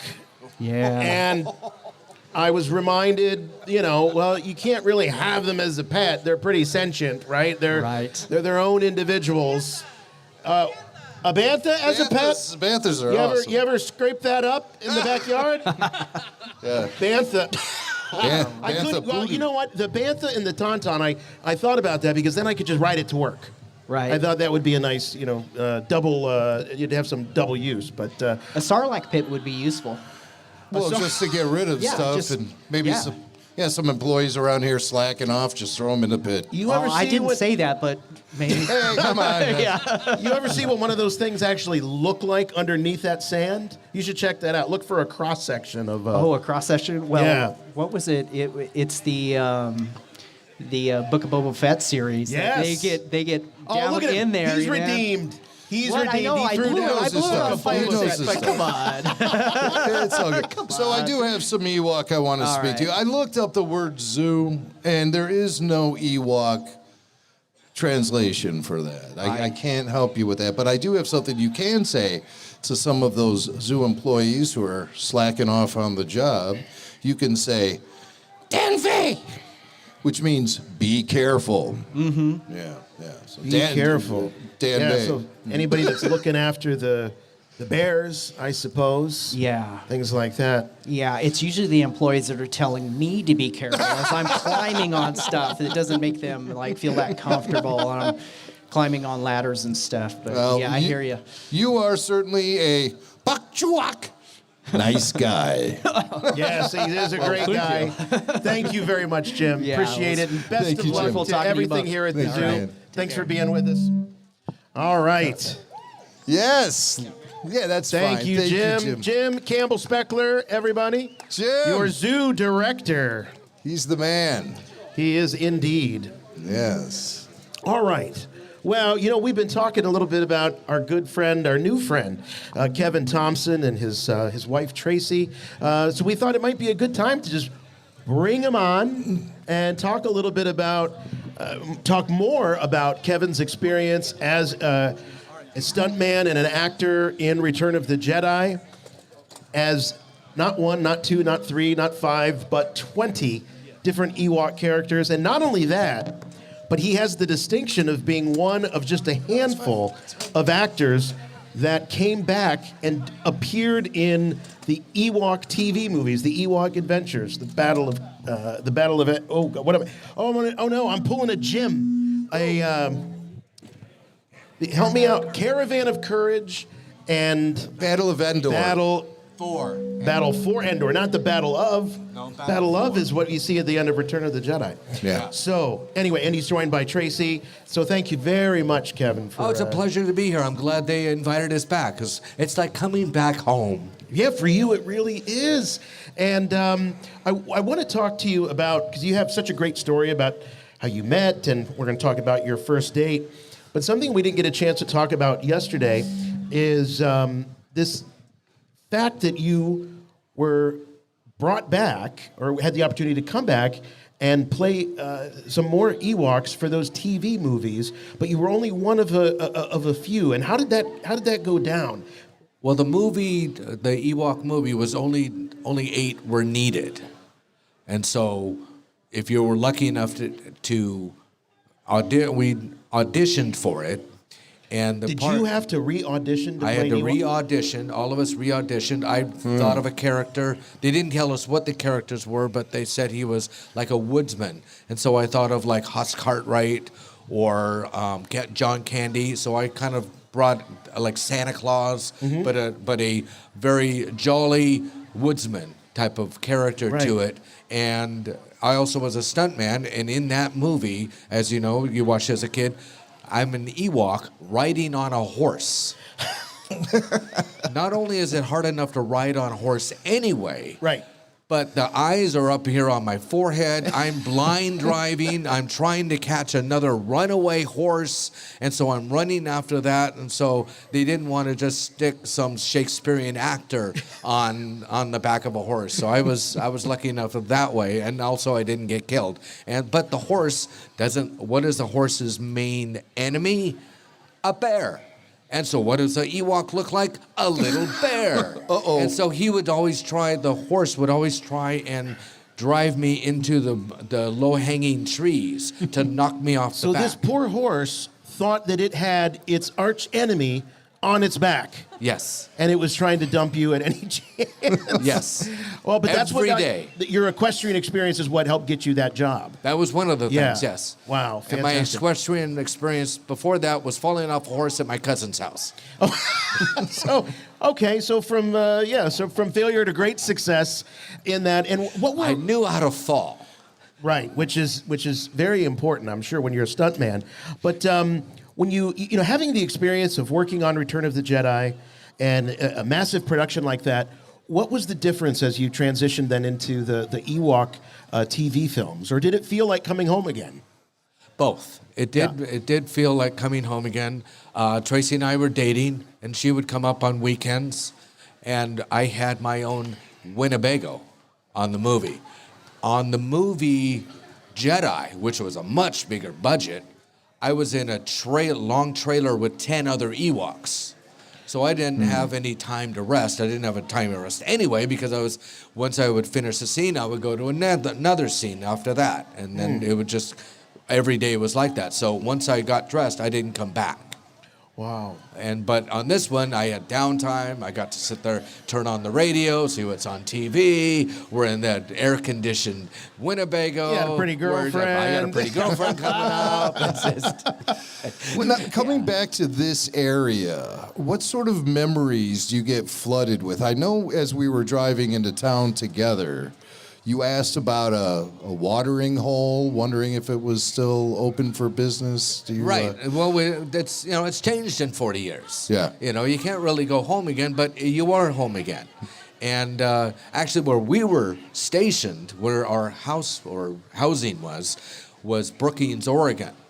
So we're still another half hour to an hour. Well, it was 90 minutes to Crescent City. So we're another hour north of Crescent City. Wow. So okay. we didn't get down here much, but they did do some scenes here. So it's passing through. But wow, every year I would drive through, going to Washington with my family because my dad's side, we would drive up there. And then you've had family that lived here back in the 80s. And then my great-grandfather lived up here during the turn of the century, 19th century, as an accountant for these logging firms up here. Oh, so you have like legitimate roots in this I have area legitimate beyond roots on both sides. Ewok. Yes, besides Ewok. So, yes. yeah, I stand corrected. It was Crescent City we were pulling into. Yes. When you said, "Is this?" What was the name of the establishment? Ship to Shore. The Ship The to Shore. Ship to Shore. It was the production office. It's where all the big stars stayed. It's where Carrie, Mark, Harrison. Kenny Baker was up with us. He was up with all the little people because his buddies, his British buddies, Jack Purvis and Mike Edmonds were up there too. And did you guys party and go wild? What else is there to do? There's a reason why it says party like an Ewok. Well, we've heard some stories, and some of them are not for air. Did I tell you those? Oh, those are all in the book, right? Yes, exactly. Yeah. Yes, exactly. Those stories are in the book. And of course, you co-wrote the book with your lovely bride partner. Are you guys married? Yes. All right. Yes, 38 years. 38 years. Yeah, of course. We were talking about that earlier. That's fantastic. And you were telling us a little bit about your son also. And he is a strapping young man from what we understand. Yeah, so we have a son. His name's Wyatt Thompson, and he's 6'4". My family's 6'6", and Kevin's family is also tall. So we're the first little people in our family. And so he didn't inherit the dwarf gene. He inherited the tall genes. Yeah. So is that a little intimidating when your child is physically larger than you? How do you be the disciplinarian when necessary? These are the questions I would be asking. Yeah, and we didn't have to discipline him so much. I mean, I gave him the look, the mom. The mom look. Okay, yeah. That's universal. And that's all he needed. Yeah. He knew that look. Stop him in his tracks. Kevin knows that look. We're still practicing though with Kevin. Oh, I'm sure. Yeah, so, but I mean, he could outrun us, but we never let him know that. We never got to that point. And so we would just goof off and make it like he could outrun us anyway, and it wasn't a thing. And he, his friends would ask him, what's it like having little people parents? And he would say, I don't know any different. I just know that my parents are little. Right. You're just mom and dad. Yeah, exactly. Yeah. She was Miss. You were everything at the school. All the kids knew Tracy. They thought she actually worked there. She was the volunteer extraordinaire. So very involved, went on the field trips and things like that. Yep. And that's when when I was pregnant, I was bedridden for 6 months because he was so big in my stomach. Oh my gosh. So, do you remind him of that? Oh yeah, I'm like, I worked hard for you. Never forget that. Yeah. So I mean, basically, my belly I needed wheels on my belly because I wasn't that high off the ground. So he was way out this way. Nowadays, it'd just be 6 months of Netflix. Binging, right? Right. I didn't have that then. Right. So tell us how the idea to take Kevin's stories about his career, his acting career, even beyond Star Wars. Kevin, you've done work in so many different other films. How did you guys get the idea to do a book? Well, Kevin always had little Post-it notes about his time filming Return of the Jedi, and any time we were in a market or out and about, he would see a child or a grown-up with a Star Wars shirt. And I'm like, no, I just need to get the ice cream, get in and get out. I just want to make a quick market trip. And so, and he would be foaming at the mouth like, I need to tell them. I have a story. I'm in that movie. I'm in that movie. Like, no, I walk by. Go. I'm in that movie. And they go. Right. So I thought, okay, during the pandemic, we decided for our son to leave the story for him. And then it took us 4 years to write, because I would 24/7 writing with this guy. It's a lot. Now, were you dictating the stories to Tracy? She had known the stories for a while, and she knows a lot of the other Ewoks, too. And it was funny, since I had always talked to her, we called up our friends who were Ewoks, you know, and lived around who were out of the business and doing this. Hey, do you remember, do you got any stories, or do you remember this happened? And they'd look at us and go, whoa, how do you remember that? Yeah, I do. I said, could you elaborate? They're like, no. I think the book so we can remember more of. I think it was all those partying that you were talking about. Yeah, right. I think it's affected. Some of those brain cells were left in Crescent City, I believe, in 1982. You have a great story about your first date, because it was a big event, not just in your lives, but in the lives of everybody here. Well, look at her. I had to woo her with something special. Yeah. You know, right. So I asked her to the premiere of Return of the Jedi. Wow. Yeah, so I was quite impressed. That You really couldn't say no, could you? Say no. Even if you weren't interested in Kevin, you were interested in seeing Return of the Jedi, I hope. Right, but yeah, and I knew Kevin beforehand, and so as friends, and actually he was dating a friend of mine, and it sounds scandalous, and Are you still friends? We're still all friends. They all married friends. other Yeah, people. they all married other people. And Everybody ended up with the right person. Great. That's good. That's wonderful. That's the power of the Force. What do you guys remember most about that premiere? That it wasn't at the Chinese theater. It was at the back lot of 20th Century Fox. It's still a beautiful theater. The name's in the book of what it is. It's a very nice theater on 20th Century Fox. But all of us were there. We hadn't seen each other because we were sworn to secrecy, so you couldn't really talk about it. Going to a restaurant and say, "Hey, do you remember?" Oh, yeah. You can't say that. Right. You know, it was basically, NSA was behind us because we had signed NDA forms that we could not talk about the movie. And so, in fact, when I was auditioning, I auditioned for Blue Harvest. I did not audition for... My favorite Star Wars movie, Blue Harvest. Yes, exactly. Horror beyond imagination. There you go. Why? Because they didn't imagine it. Oh, that's the first time I've heard a response to that subtitle. It's quite enjoyable. So is that all it took then for you, Tracy, is Return of the Jedi premiere, a little bit of popcorn? And yeah, it did. It was... I was impressed with Kevin and how physical he was and strapping young man. And yeah, so it did. And here we are 38 years later. Yeah. Wow. Well, 40 from that, 40 plus. Yeah, and beyond Return of the Jedi, your credit list includes Blade Runner, Weird Science, Oz the Great and Powerful, Epic Movie, Cheaper by the Dozen, Always Sunny in Philadelphia. What'd you do in Always Sunny? I had a guest star called Charlie Catches a Leprechaun. Okay. Let me guess.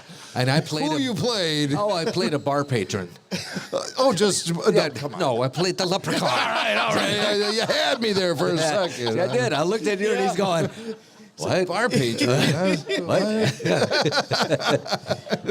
Well, I'm gonna have to check that one. That was out. it's funny. Amazing. It's a funny episode. What was fun was doing it, and I'm supposed to get caught by a glue trap, like a fly trap, but he's like mega, and Charlie's made this big fly trap to catch me. Yeah. And so as I was auditioning with Tracy, I'm trying to go, what's funny about this? You put your foot in, and it's like, it's not funny. It's like sad. It's like, and so I started working, and I go, oh, what if I was crawling on the ground and I didn't see it and I got stuck? My face got stuck on it.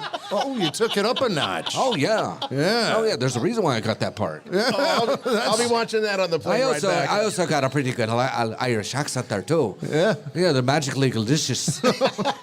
Yeah, that's a prerequisite. Yeah, for have that a role. pint. Getting back real quick to Blade Runner, did you work with Harrison Ford on that film? Yes, I did.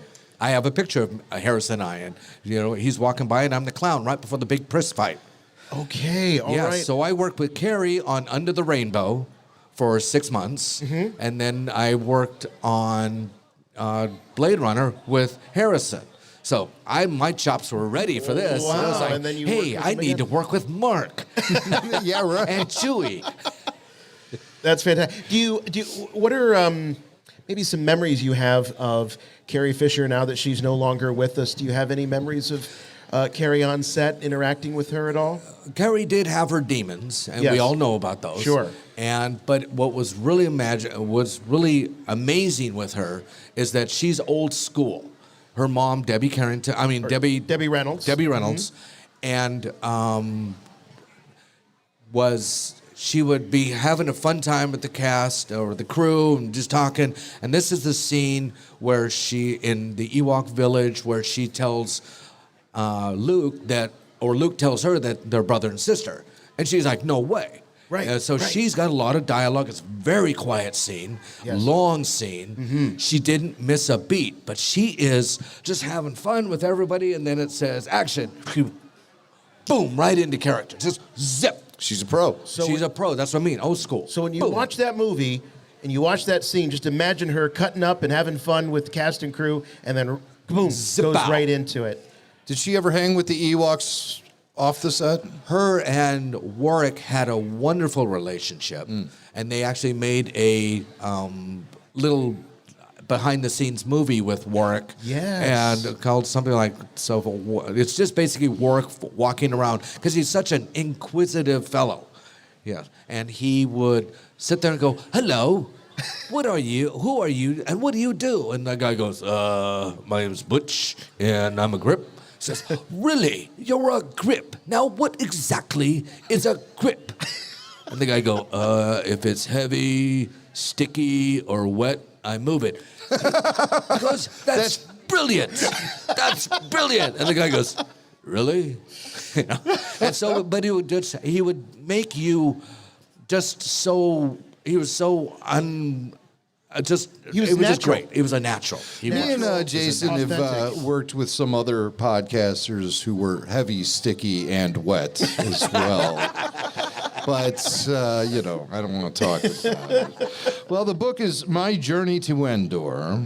And that's Kevin Thompson and Tracy McCoy Thompson. And it's some just wonderful stories that you, sir, much like this festival, keeping the legacy of the shooting location for the forest moon of Endor. They're keeping it alive here. You're keeping the legacy of your career and your involvement in that production alive with this great book. How can people get it? We sold out at our desk there, but you can buy it on Amazon, and it's called My Journey to Endor. Or you can order it from us here, and we'll both sign it and then ship it to you. So okay, great. Come And visit you us at ship the it table. yourself? Do you go to the post office? Yes, and drop we it? do. So We this do is it all. grassroots. It sure This is grassroots. It makes sense for an Ewok to And be one of the grassroots, neat things you know? about it, one of the chapters does find out that Kenny Baker, in the very beginning, was Wicket. And then you find out how Warwick becomes Wicket with Carrie Fisher and Warwick Davis. It wasn't anything underneath. It just was production-wise. You needed to get the scene done, and stuff happens. Stuff happens, and it's all in the book. Yes. Wow. Well, that's great. Cool. So My Journey to Endor, you can find it on Amazon. All sold out. I mean, All sold everyone out. wanted a copy this weekend. We're very lucky. Congratulations. We're very lucky. And it's a very good book. Yes. If I you like do the say so sound. yourself. Kevin Thompson, ladies and Kevin gentlemen. and Tracy Thompson, thank you both so much for being here. Really Thank appreciate you. it. Thank you. Yeah, Thank you. Give it up for Kevin and Tracy. We're good. They'll get back over there to their table and can chat with you all some more. I think we have a few minutes left, and we can spend some time with FANBOYS director Kyle Newman. Kyle Newman is a powerful force on his own in the Star Wars fan community and in Hollywood, where he has done Star Wars-related projects and beyond. So let's bring our good buddy Kyle Newman onto the show. Kyle has been a friend of ours for many years, friend of the show. Hey, brother. How are you? Chut, chut. Chut, chut, Kyle. All right. You know, Kyle, I was thinking about the best way to describe you and your role in Star Wars fandom, and ambassador comes to mind. But I hate this term because it's used for people who I don't really think deserve the moniker. But I'm going to give it to you, which is influencer. And I don't mean like you just sit around and make TikToks or Instagrams. You literally influence Star Wars from within the community, the fan community, and also behind the scenes with people that you know. Unpaid. And well, it's all everything he does. So there's is something out of organic passion. about it because I do it out of love. No one's saying go out there and talk about Star Wars and why it's great. Or how to make it better in some cases. I'm a lifelong fan. I grew up with it. It's the language I speak. It's probably my first memory is Star Wars.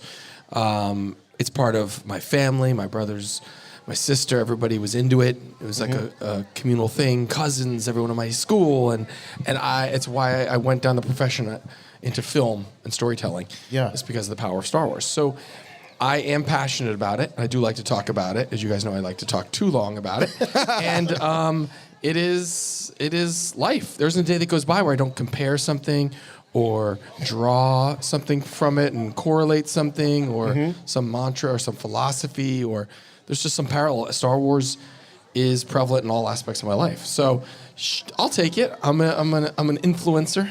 Yeah, I mean it in the absolute best way. And of course, one of your biggest contributions was the FANBOYS film, and in the hands of a lesser director, maybe a more cynical Star Wars fan, it could have been a sort of a takedown on Star Wars fans.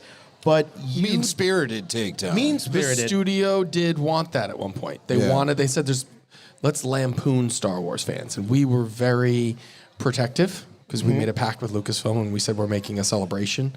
We can poke fun, but we're not gonna disparage them.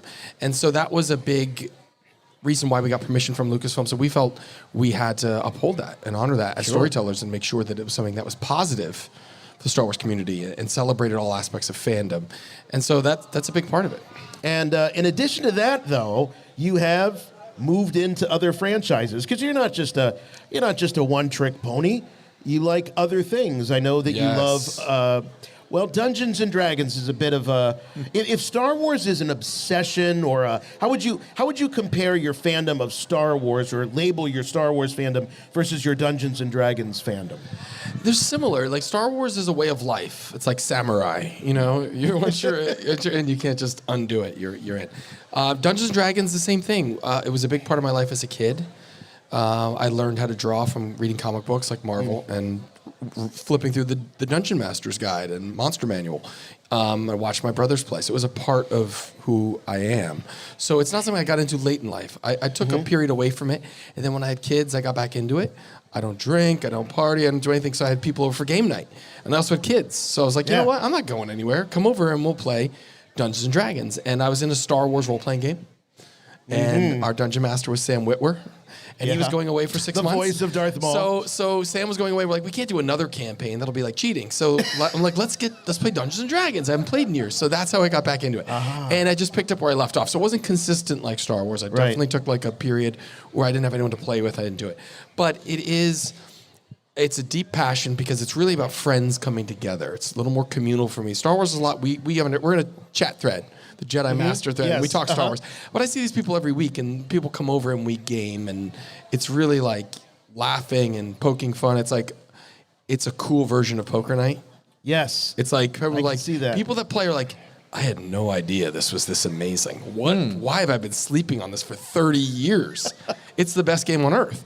So it's different. It also had a stigma for a while. It has. There was a stigma. period in the '80s where people thought that it was the road to hell, so to speak. So I remember. co-directed the documentary on for Hasbro on Dungeons and Dragons that's coming out next year with an actor, Joe Manganiello. Fantastic. And that's the official history of Dungeons and Dragons. So This is coming out next year. Yeah. And I'm sure you cover that weird era, the satanic panic is a big part of it. And there's a lot of parallels with heavy metal music and things like that. And I wrote 2 history books on Dungeons and Dragons, and I've written 2 cookbooks for Dungeons and Dragons, and one of them was turned into the official Dungeons and Dragons cooking show. And then I am working on something else, which is a sequel to the original Dungeons and Dragons animated show. And I also am a huge Star Trek fan. And if you know FANBOYS, a lot of people think I don't like Star Trek, but I love Star Trek. You don't think they're all Spock suckers? I am doing something very big in the book space for Star Trek coming congrats. out next fall. So I have 2 books coming next fall and another book coming 2027. Well, I'm going to ask you the big question because I think we're starting to run short of time, but I want to bring it back to Star Wars. And I want you to tell us and everyone here at the Forest Moon Festival, how does George Lucas inspire a guy who is a filmmaker in Hollywood today in the year 2025? So I guess when George Lucas came into the film business, coming out of USC, the film industry was in crisis. Does that sound familiar? The film industry is in a major crisis right now. Right. It doesn't know what to do. It doesn't know. It's competing with other forces, just like the Hollywood studio system was doing right then. The independent stuff was a sense of upheaval. It was hard for outsiders to get involved. And he came in and just had a vision for what it should be. I think that's, if you're a young filmmaker going in, don't be deterred. Look at whatever's happening in this business as opportunity and say, what can I do here? George went in and did his own thing. He also, while successful, continued his independent spirit and kept making Star Wars films independently, paying his own money to make them. He believed in himself. And every time he would reinvest, not just in the movie to make money, but in new technology to push the medium forward. He's a tremendously inspirational and important figure in film technology and film craft and storytelling. And he's constantly like a paragon for what you'd want for like a career, to have the autonomy to leave Hollywood and say, F you all, I can do my own thing. And I don't even have to be here. And I don't have to partake in all your rules. And I think now's a good time to take that to heart and say, you know, with all this stuff going on, studios don't know what's what. They're not making the same amount of content. They don't even know what to make anymore or how to make it. Or what's ethical in terms of tools to make the content that they don't know how to make. It's a real crossroads. Grab it. You know, take it by the scruff of the neck and do your own thing. It's a great time if you can go, you know, I'm going to do an independent movie. I'm going to make it for this. I'm going to make it with my friends. And I'm going to put it out there. There's probably going to be some more opportunity. The content creators do have a lot of power. And I think, you know, use the George spirit and do that. You know, as we're sitting here in this incredible setting, as a filmmaker yourself, how special is it when you have the opportunity to film on location in a place that is so environmentally perfect for your film versus in the studio and faking it? It's everything. I've done it all. So I've done stuff where I've completely shot an actor against blue screen and comped them into an entire movie. They're not even on set with the other people.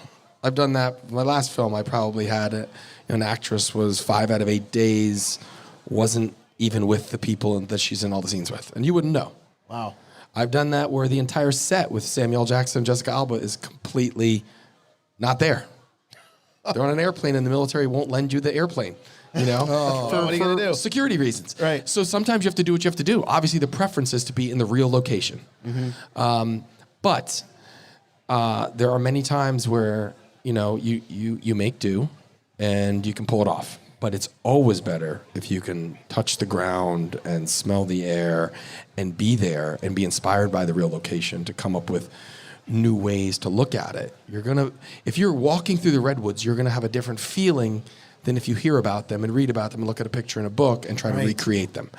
And so walking through the forest yesterday with you guys was a revelatory experience. That was like, I'm on Endor. I'm really here. You're really there. Didn't it feel like we were there? Like My God. Endor, you know? Right. It just smelled fresh and magical, and it felt like not where There's I that live. word again. You know? So having the ability to go, like George filmed the Star Wars films really all over the world on multiple continents, you know, over the course of his 6 films, you know. You've got Australia, you've got Europe, you've got the States, you've got Africa.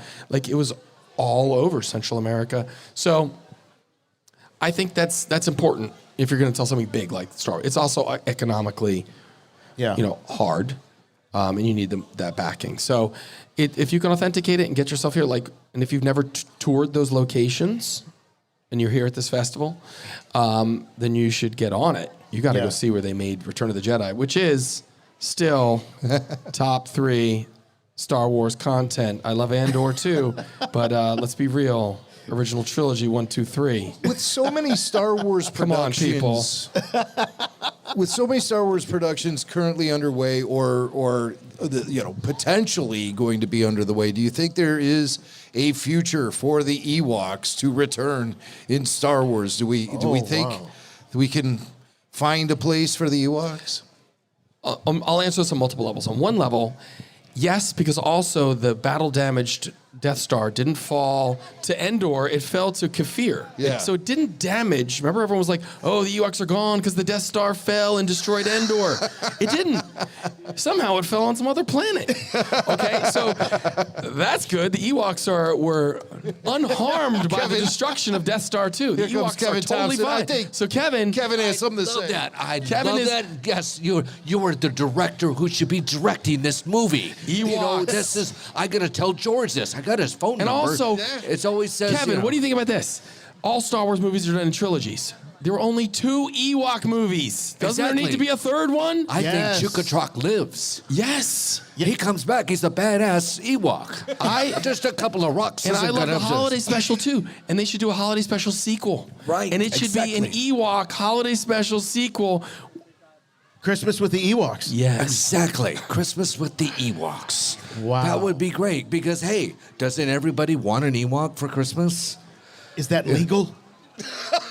Swank would buy one. I have one question for Kevin. So there was a series of books called Aftermath. They're really, really, really subpar. And they, in there, said Ewoks were emotional support animals. Animals? What do We you built think? huts. I was offended when I read it. What do you think about that? I don't know of anybody in the, all right, birds build nests. Aren't Ewoks cannibals as well? Why would they we be are support cannibals. animals? Yes, so we lead you in. We're kind of like a spider. We lead you in, and then we eat you. They were emotional support animals for veterans of the Galactic Civil War, like amputee victims. Exactly. And things like that. Wow. Yes, I could see that. But then, Wouldn't you we eat them, also though? have to. Well, They take you home It and all they depends on what the domesticate kitchen. you. It all depends on what the kitchen's like and if we have the right seasonings. Okay. What is it? Because the different planets population of the they come with different seasonings of their own because they Did you guys mess with soups and bouillabaisse, or Exactly, would you, yes. or would you go more straight grill, like put the human on a? Well, no one could beat a good barbecue. Okay. Because that's how we had to clean up the forest anyway. It always blew me away that they put Han on that spit with his clothes on. with their clothes on. Because it's gonna burn right off. Burn right off. Who cares? But it gives when you put the Yeah, tin that's foil just to make sure it doesn't cook too early, Exactly, and then you kinda take the like tin jerk foil chicken. off, and then it gets crispy. They were trying to make like their Han Solo. They were gonna let it burn off and then let him get crispy later on in the process. Well, actually, I said jerk chicken. It's actually Chinese chicken when they wrap it with the foil. Paper chicken. Yep, paper It's chicken. kind of like that type of thing. You keep the moisture in. Are you saying Han Solo tastes like chicken? In more ways than one, yes. I don't get it, but it's getting a huge reaction out of Jason and some other people here at the Forest Moon Fest. So we need a third Ewok film. Yeah. We need a third Yes, Ewok film. that would be great. Yes, I think yes. it's time. And they need to film it right here. Right exactly, here. right here. They got to bring it back to George, this county. are you listening? And if Lucasfilm had some BALLS, they would get on a third Ewok film. Get this going right here in Humboldt. Let's do it. Exactly, I think so. Yes. Yeah. And we have our director. Yeah, and it should I'm be in. directed Yeah. by Kyle Newman. I'm Yes. in. All right. I think so. Well, send your letters, your emails to Lucasfilm, and with that, Complete the trilogy. That's the new hashtag. Yes, yes. The Ewok trilogy. All good things come in threes. All right, that's going to wrap things up for us here this week. And our travel log as we took you through day by day, podcast by podcast, our adventures at the Forest Moon Festival. By the way, those dates for next year already up on the website at forestmoonfestival.org. So set a course, May 28th through May 31st, 2026. And I'm telling you, for you guys out there, thinking about maybe bringing the wife out or the girlfriend out, to a Star Wars event and you're like, I don't know, she's not maybe all that into Star Wars, this area has something for everybody. There's great food, there's great wine, there's incredible outdoors, there's trails. So there's no shortage of things to do in addition to the Forest Moon Festival. So I think it's a great spot, a great destination for families, something in it for everybody, and it provides this incredible backdrop of Star Wars fandom. So those dates again, May 28th through the 31st, 2026. Huge thanks to all of our guests that joined us on all of our podcasts, especially Kevin Thompson, his wife Tracy, Kyle Newman, his son James Knight, his sister Kimberly. We had such a great time. And then you've got the whole crew there at the Forest Moon Festival, starting with our chief Ewok, Cassandra Hesseltine. It was just an incredible host, total pro, and as nice as can be. And then Tracy, poor Tracy Boyd, who was stuck with us, but he was driving us around. The most patient man I think I've ever met in my life. No request was too big. Tracy was always there to make sure we had what we needed and anticipating our needs. And Tracy's wife, Tiffany, she was also absolutely wonderful and just one of the most positive people I think you could ever encounter. And Annabelle Polanco, amazing. He was there. Annabelle was great. And Jim, we got to know him a little bit at dinner the first night. He was sort of the chase card. He'd show up, here and there. But it was always great when Annabelle was around. Well, I loved going toe-to-toe with him on the beverages at our opening night dinner. Yeah, where'd that bottle come from? It kind of came out of nowhere. Where did that bottle go? Things just started popping up at the table, and that was incredible. But Annabelle was a great guy, as well as everyone there. The entire team was just absolutely outstanding. Thank you so much. Yeah, also Tex, who was shooting lots of video. Speaking of video, we are going to be sharing lots of video of our adventures out there, as well as photographs. If you're a Patreon member, there's already a gallery of photos that's available for Patreon members. So that's one reason to check that out. But we've just begun to tell the story of the Forest Moon Festival. We'll be sharing more with you in the coming weeks, including next week. And as we sort of give you some of the anecdotes that happened behind the scenes. Looking forward to that. Yeah, there were plenty. But always great to be back with our wonderful Rebel Force Radio listening audience. Thank you all so much for tuning in and supporting the show. Don't forget, there's weekly full show video that's available typically on for all of our podcasts, and that's a very exclusive feature of those of you who support us over on Patreon, in addition to podcasts that you can't get anywhere else. You can't subscribe to the Babu Freaks, can't subscribe to RFR Q&A. You can't subscribe to RPG, only available on Patreon, and it is the most wonderful community of Star Wars fans that you can find anywhere in the whole wide galaxy. You can also find more Rebel Force Radio on YouTube. We're available on Facebook and X and Instagram and Threads and then and that and that. And, of course, the website to keep it all straight, rebelforceradio.com. That's rebelforceradio.com, the official website for all things and everything RFR. So keep listening, keep subscribing, and if your podcatcher of choice allows you to do so, please leave us a review. We love to have those. Just one very simple rule. Please make them good. All right. Until next week. We'll see you. We're out of here. For Rebel Force Radio, I'm Jason. I'm Jimmy Mack. And remember, the Force will be with you, always.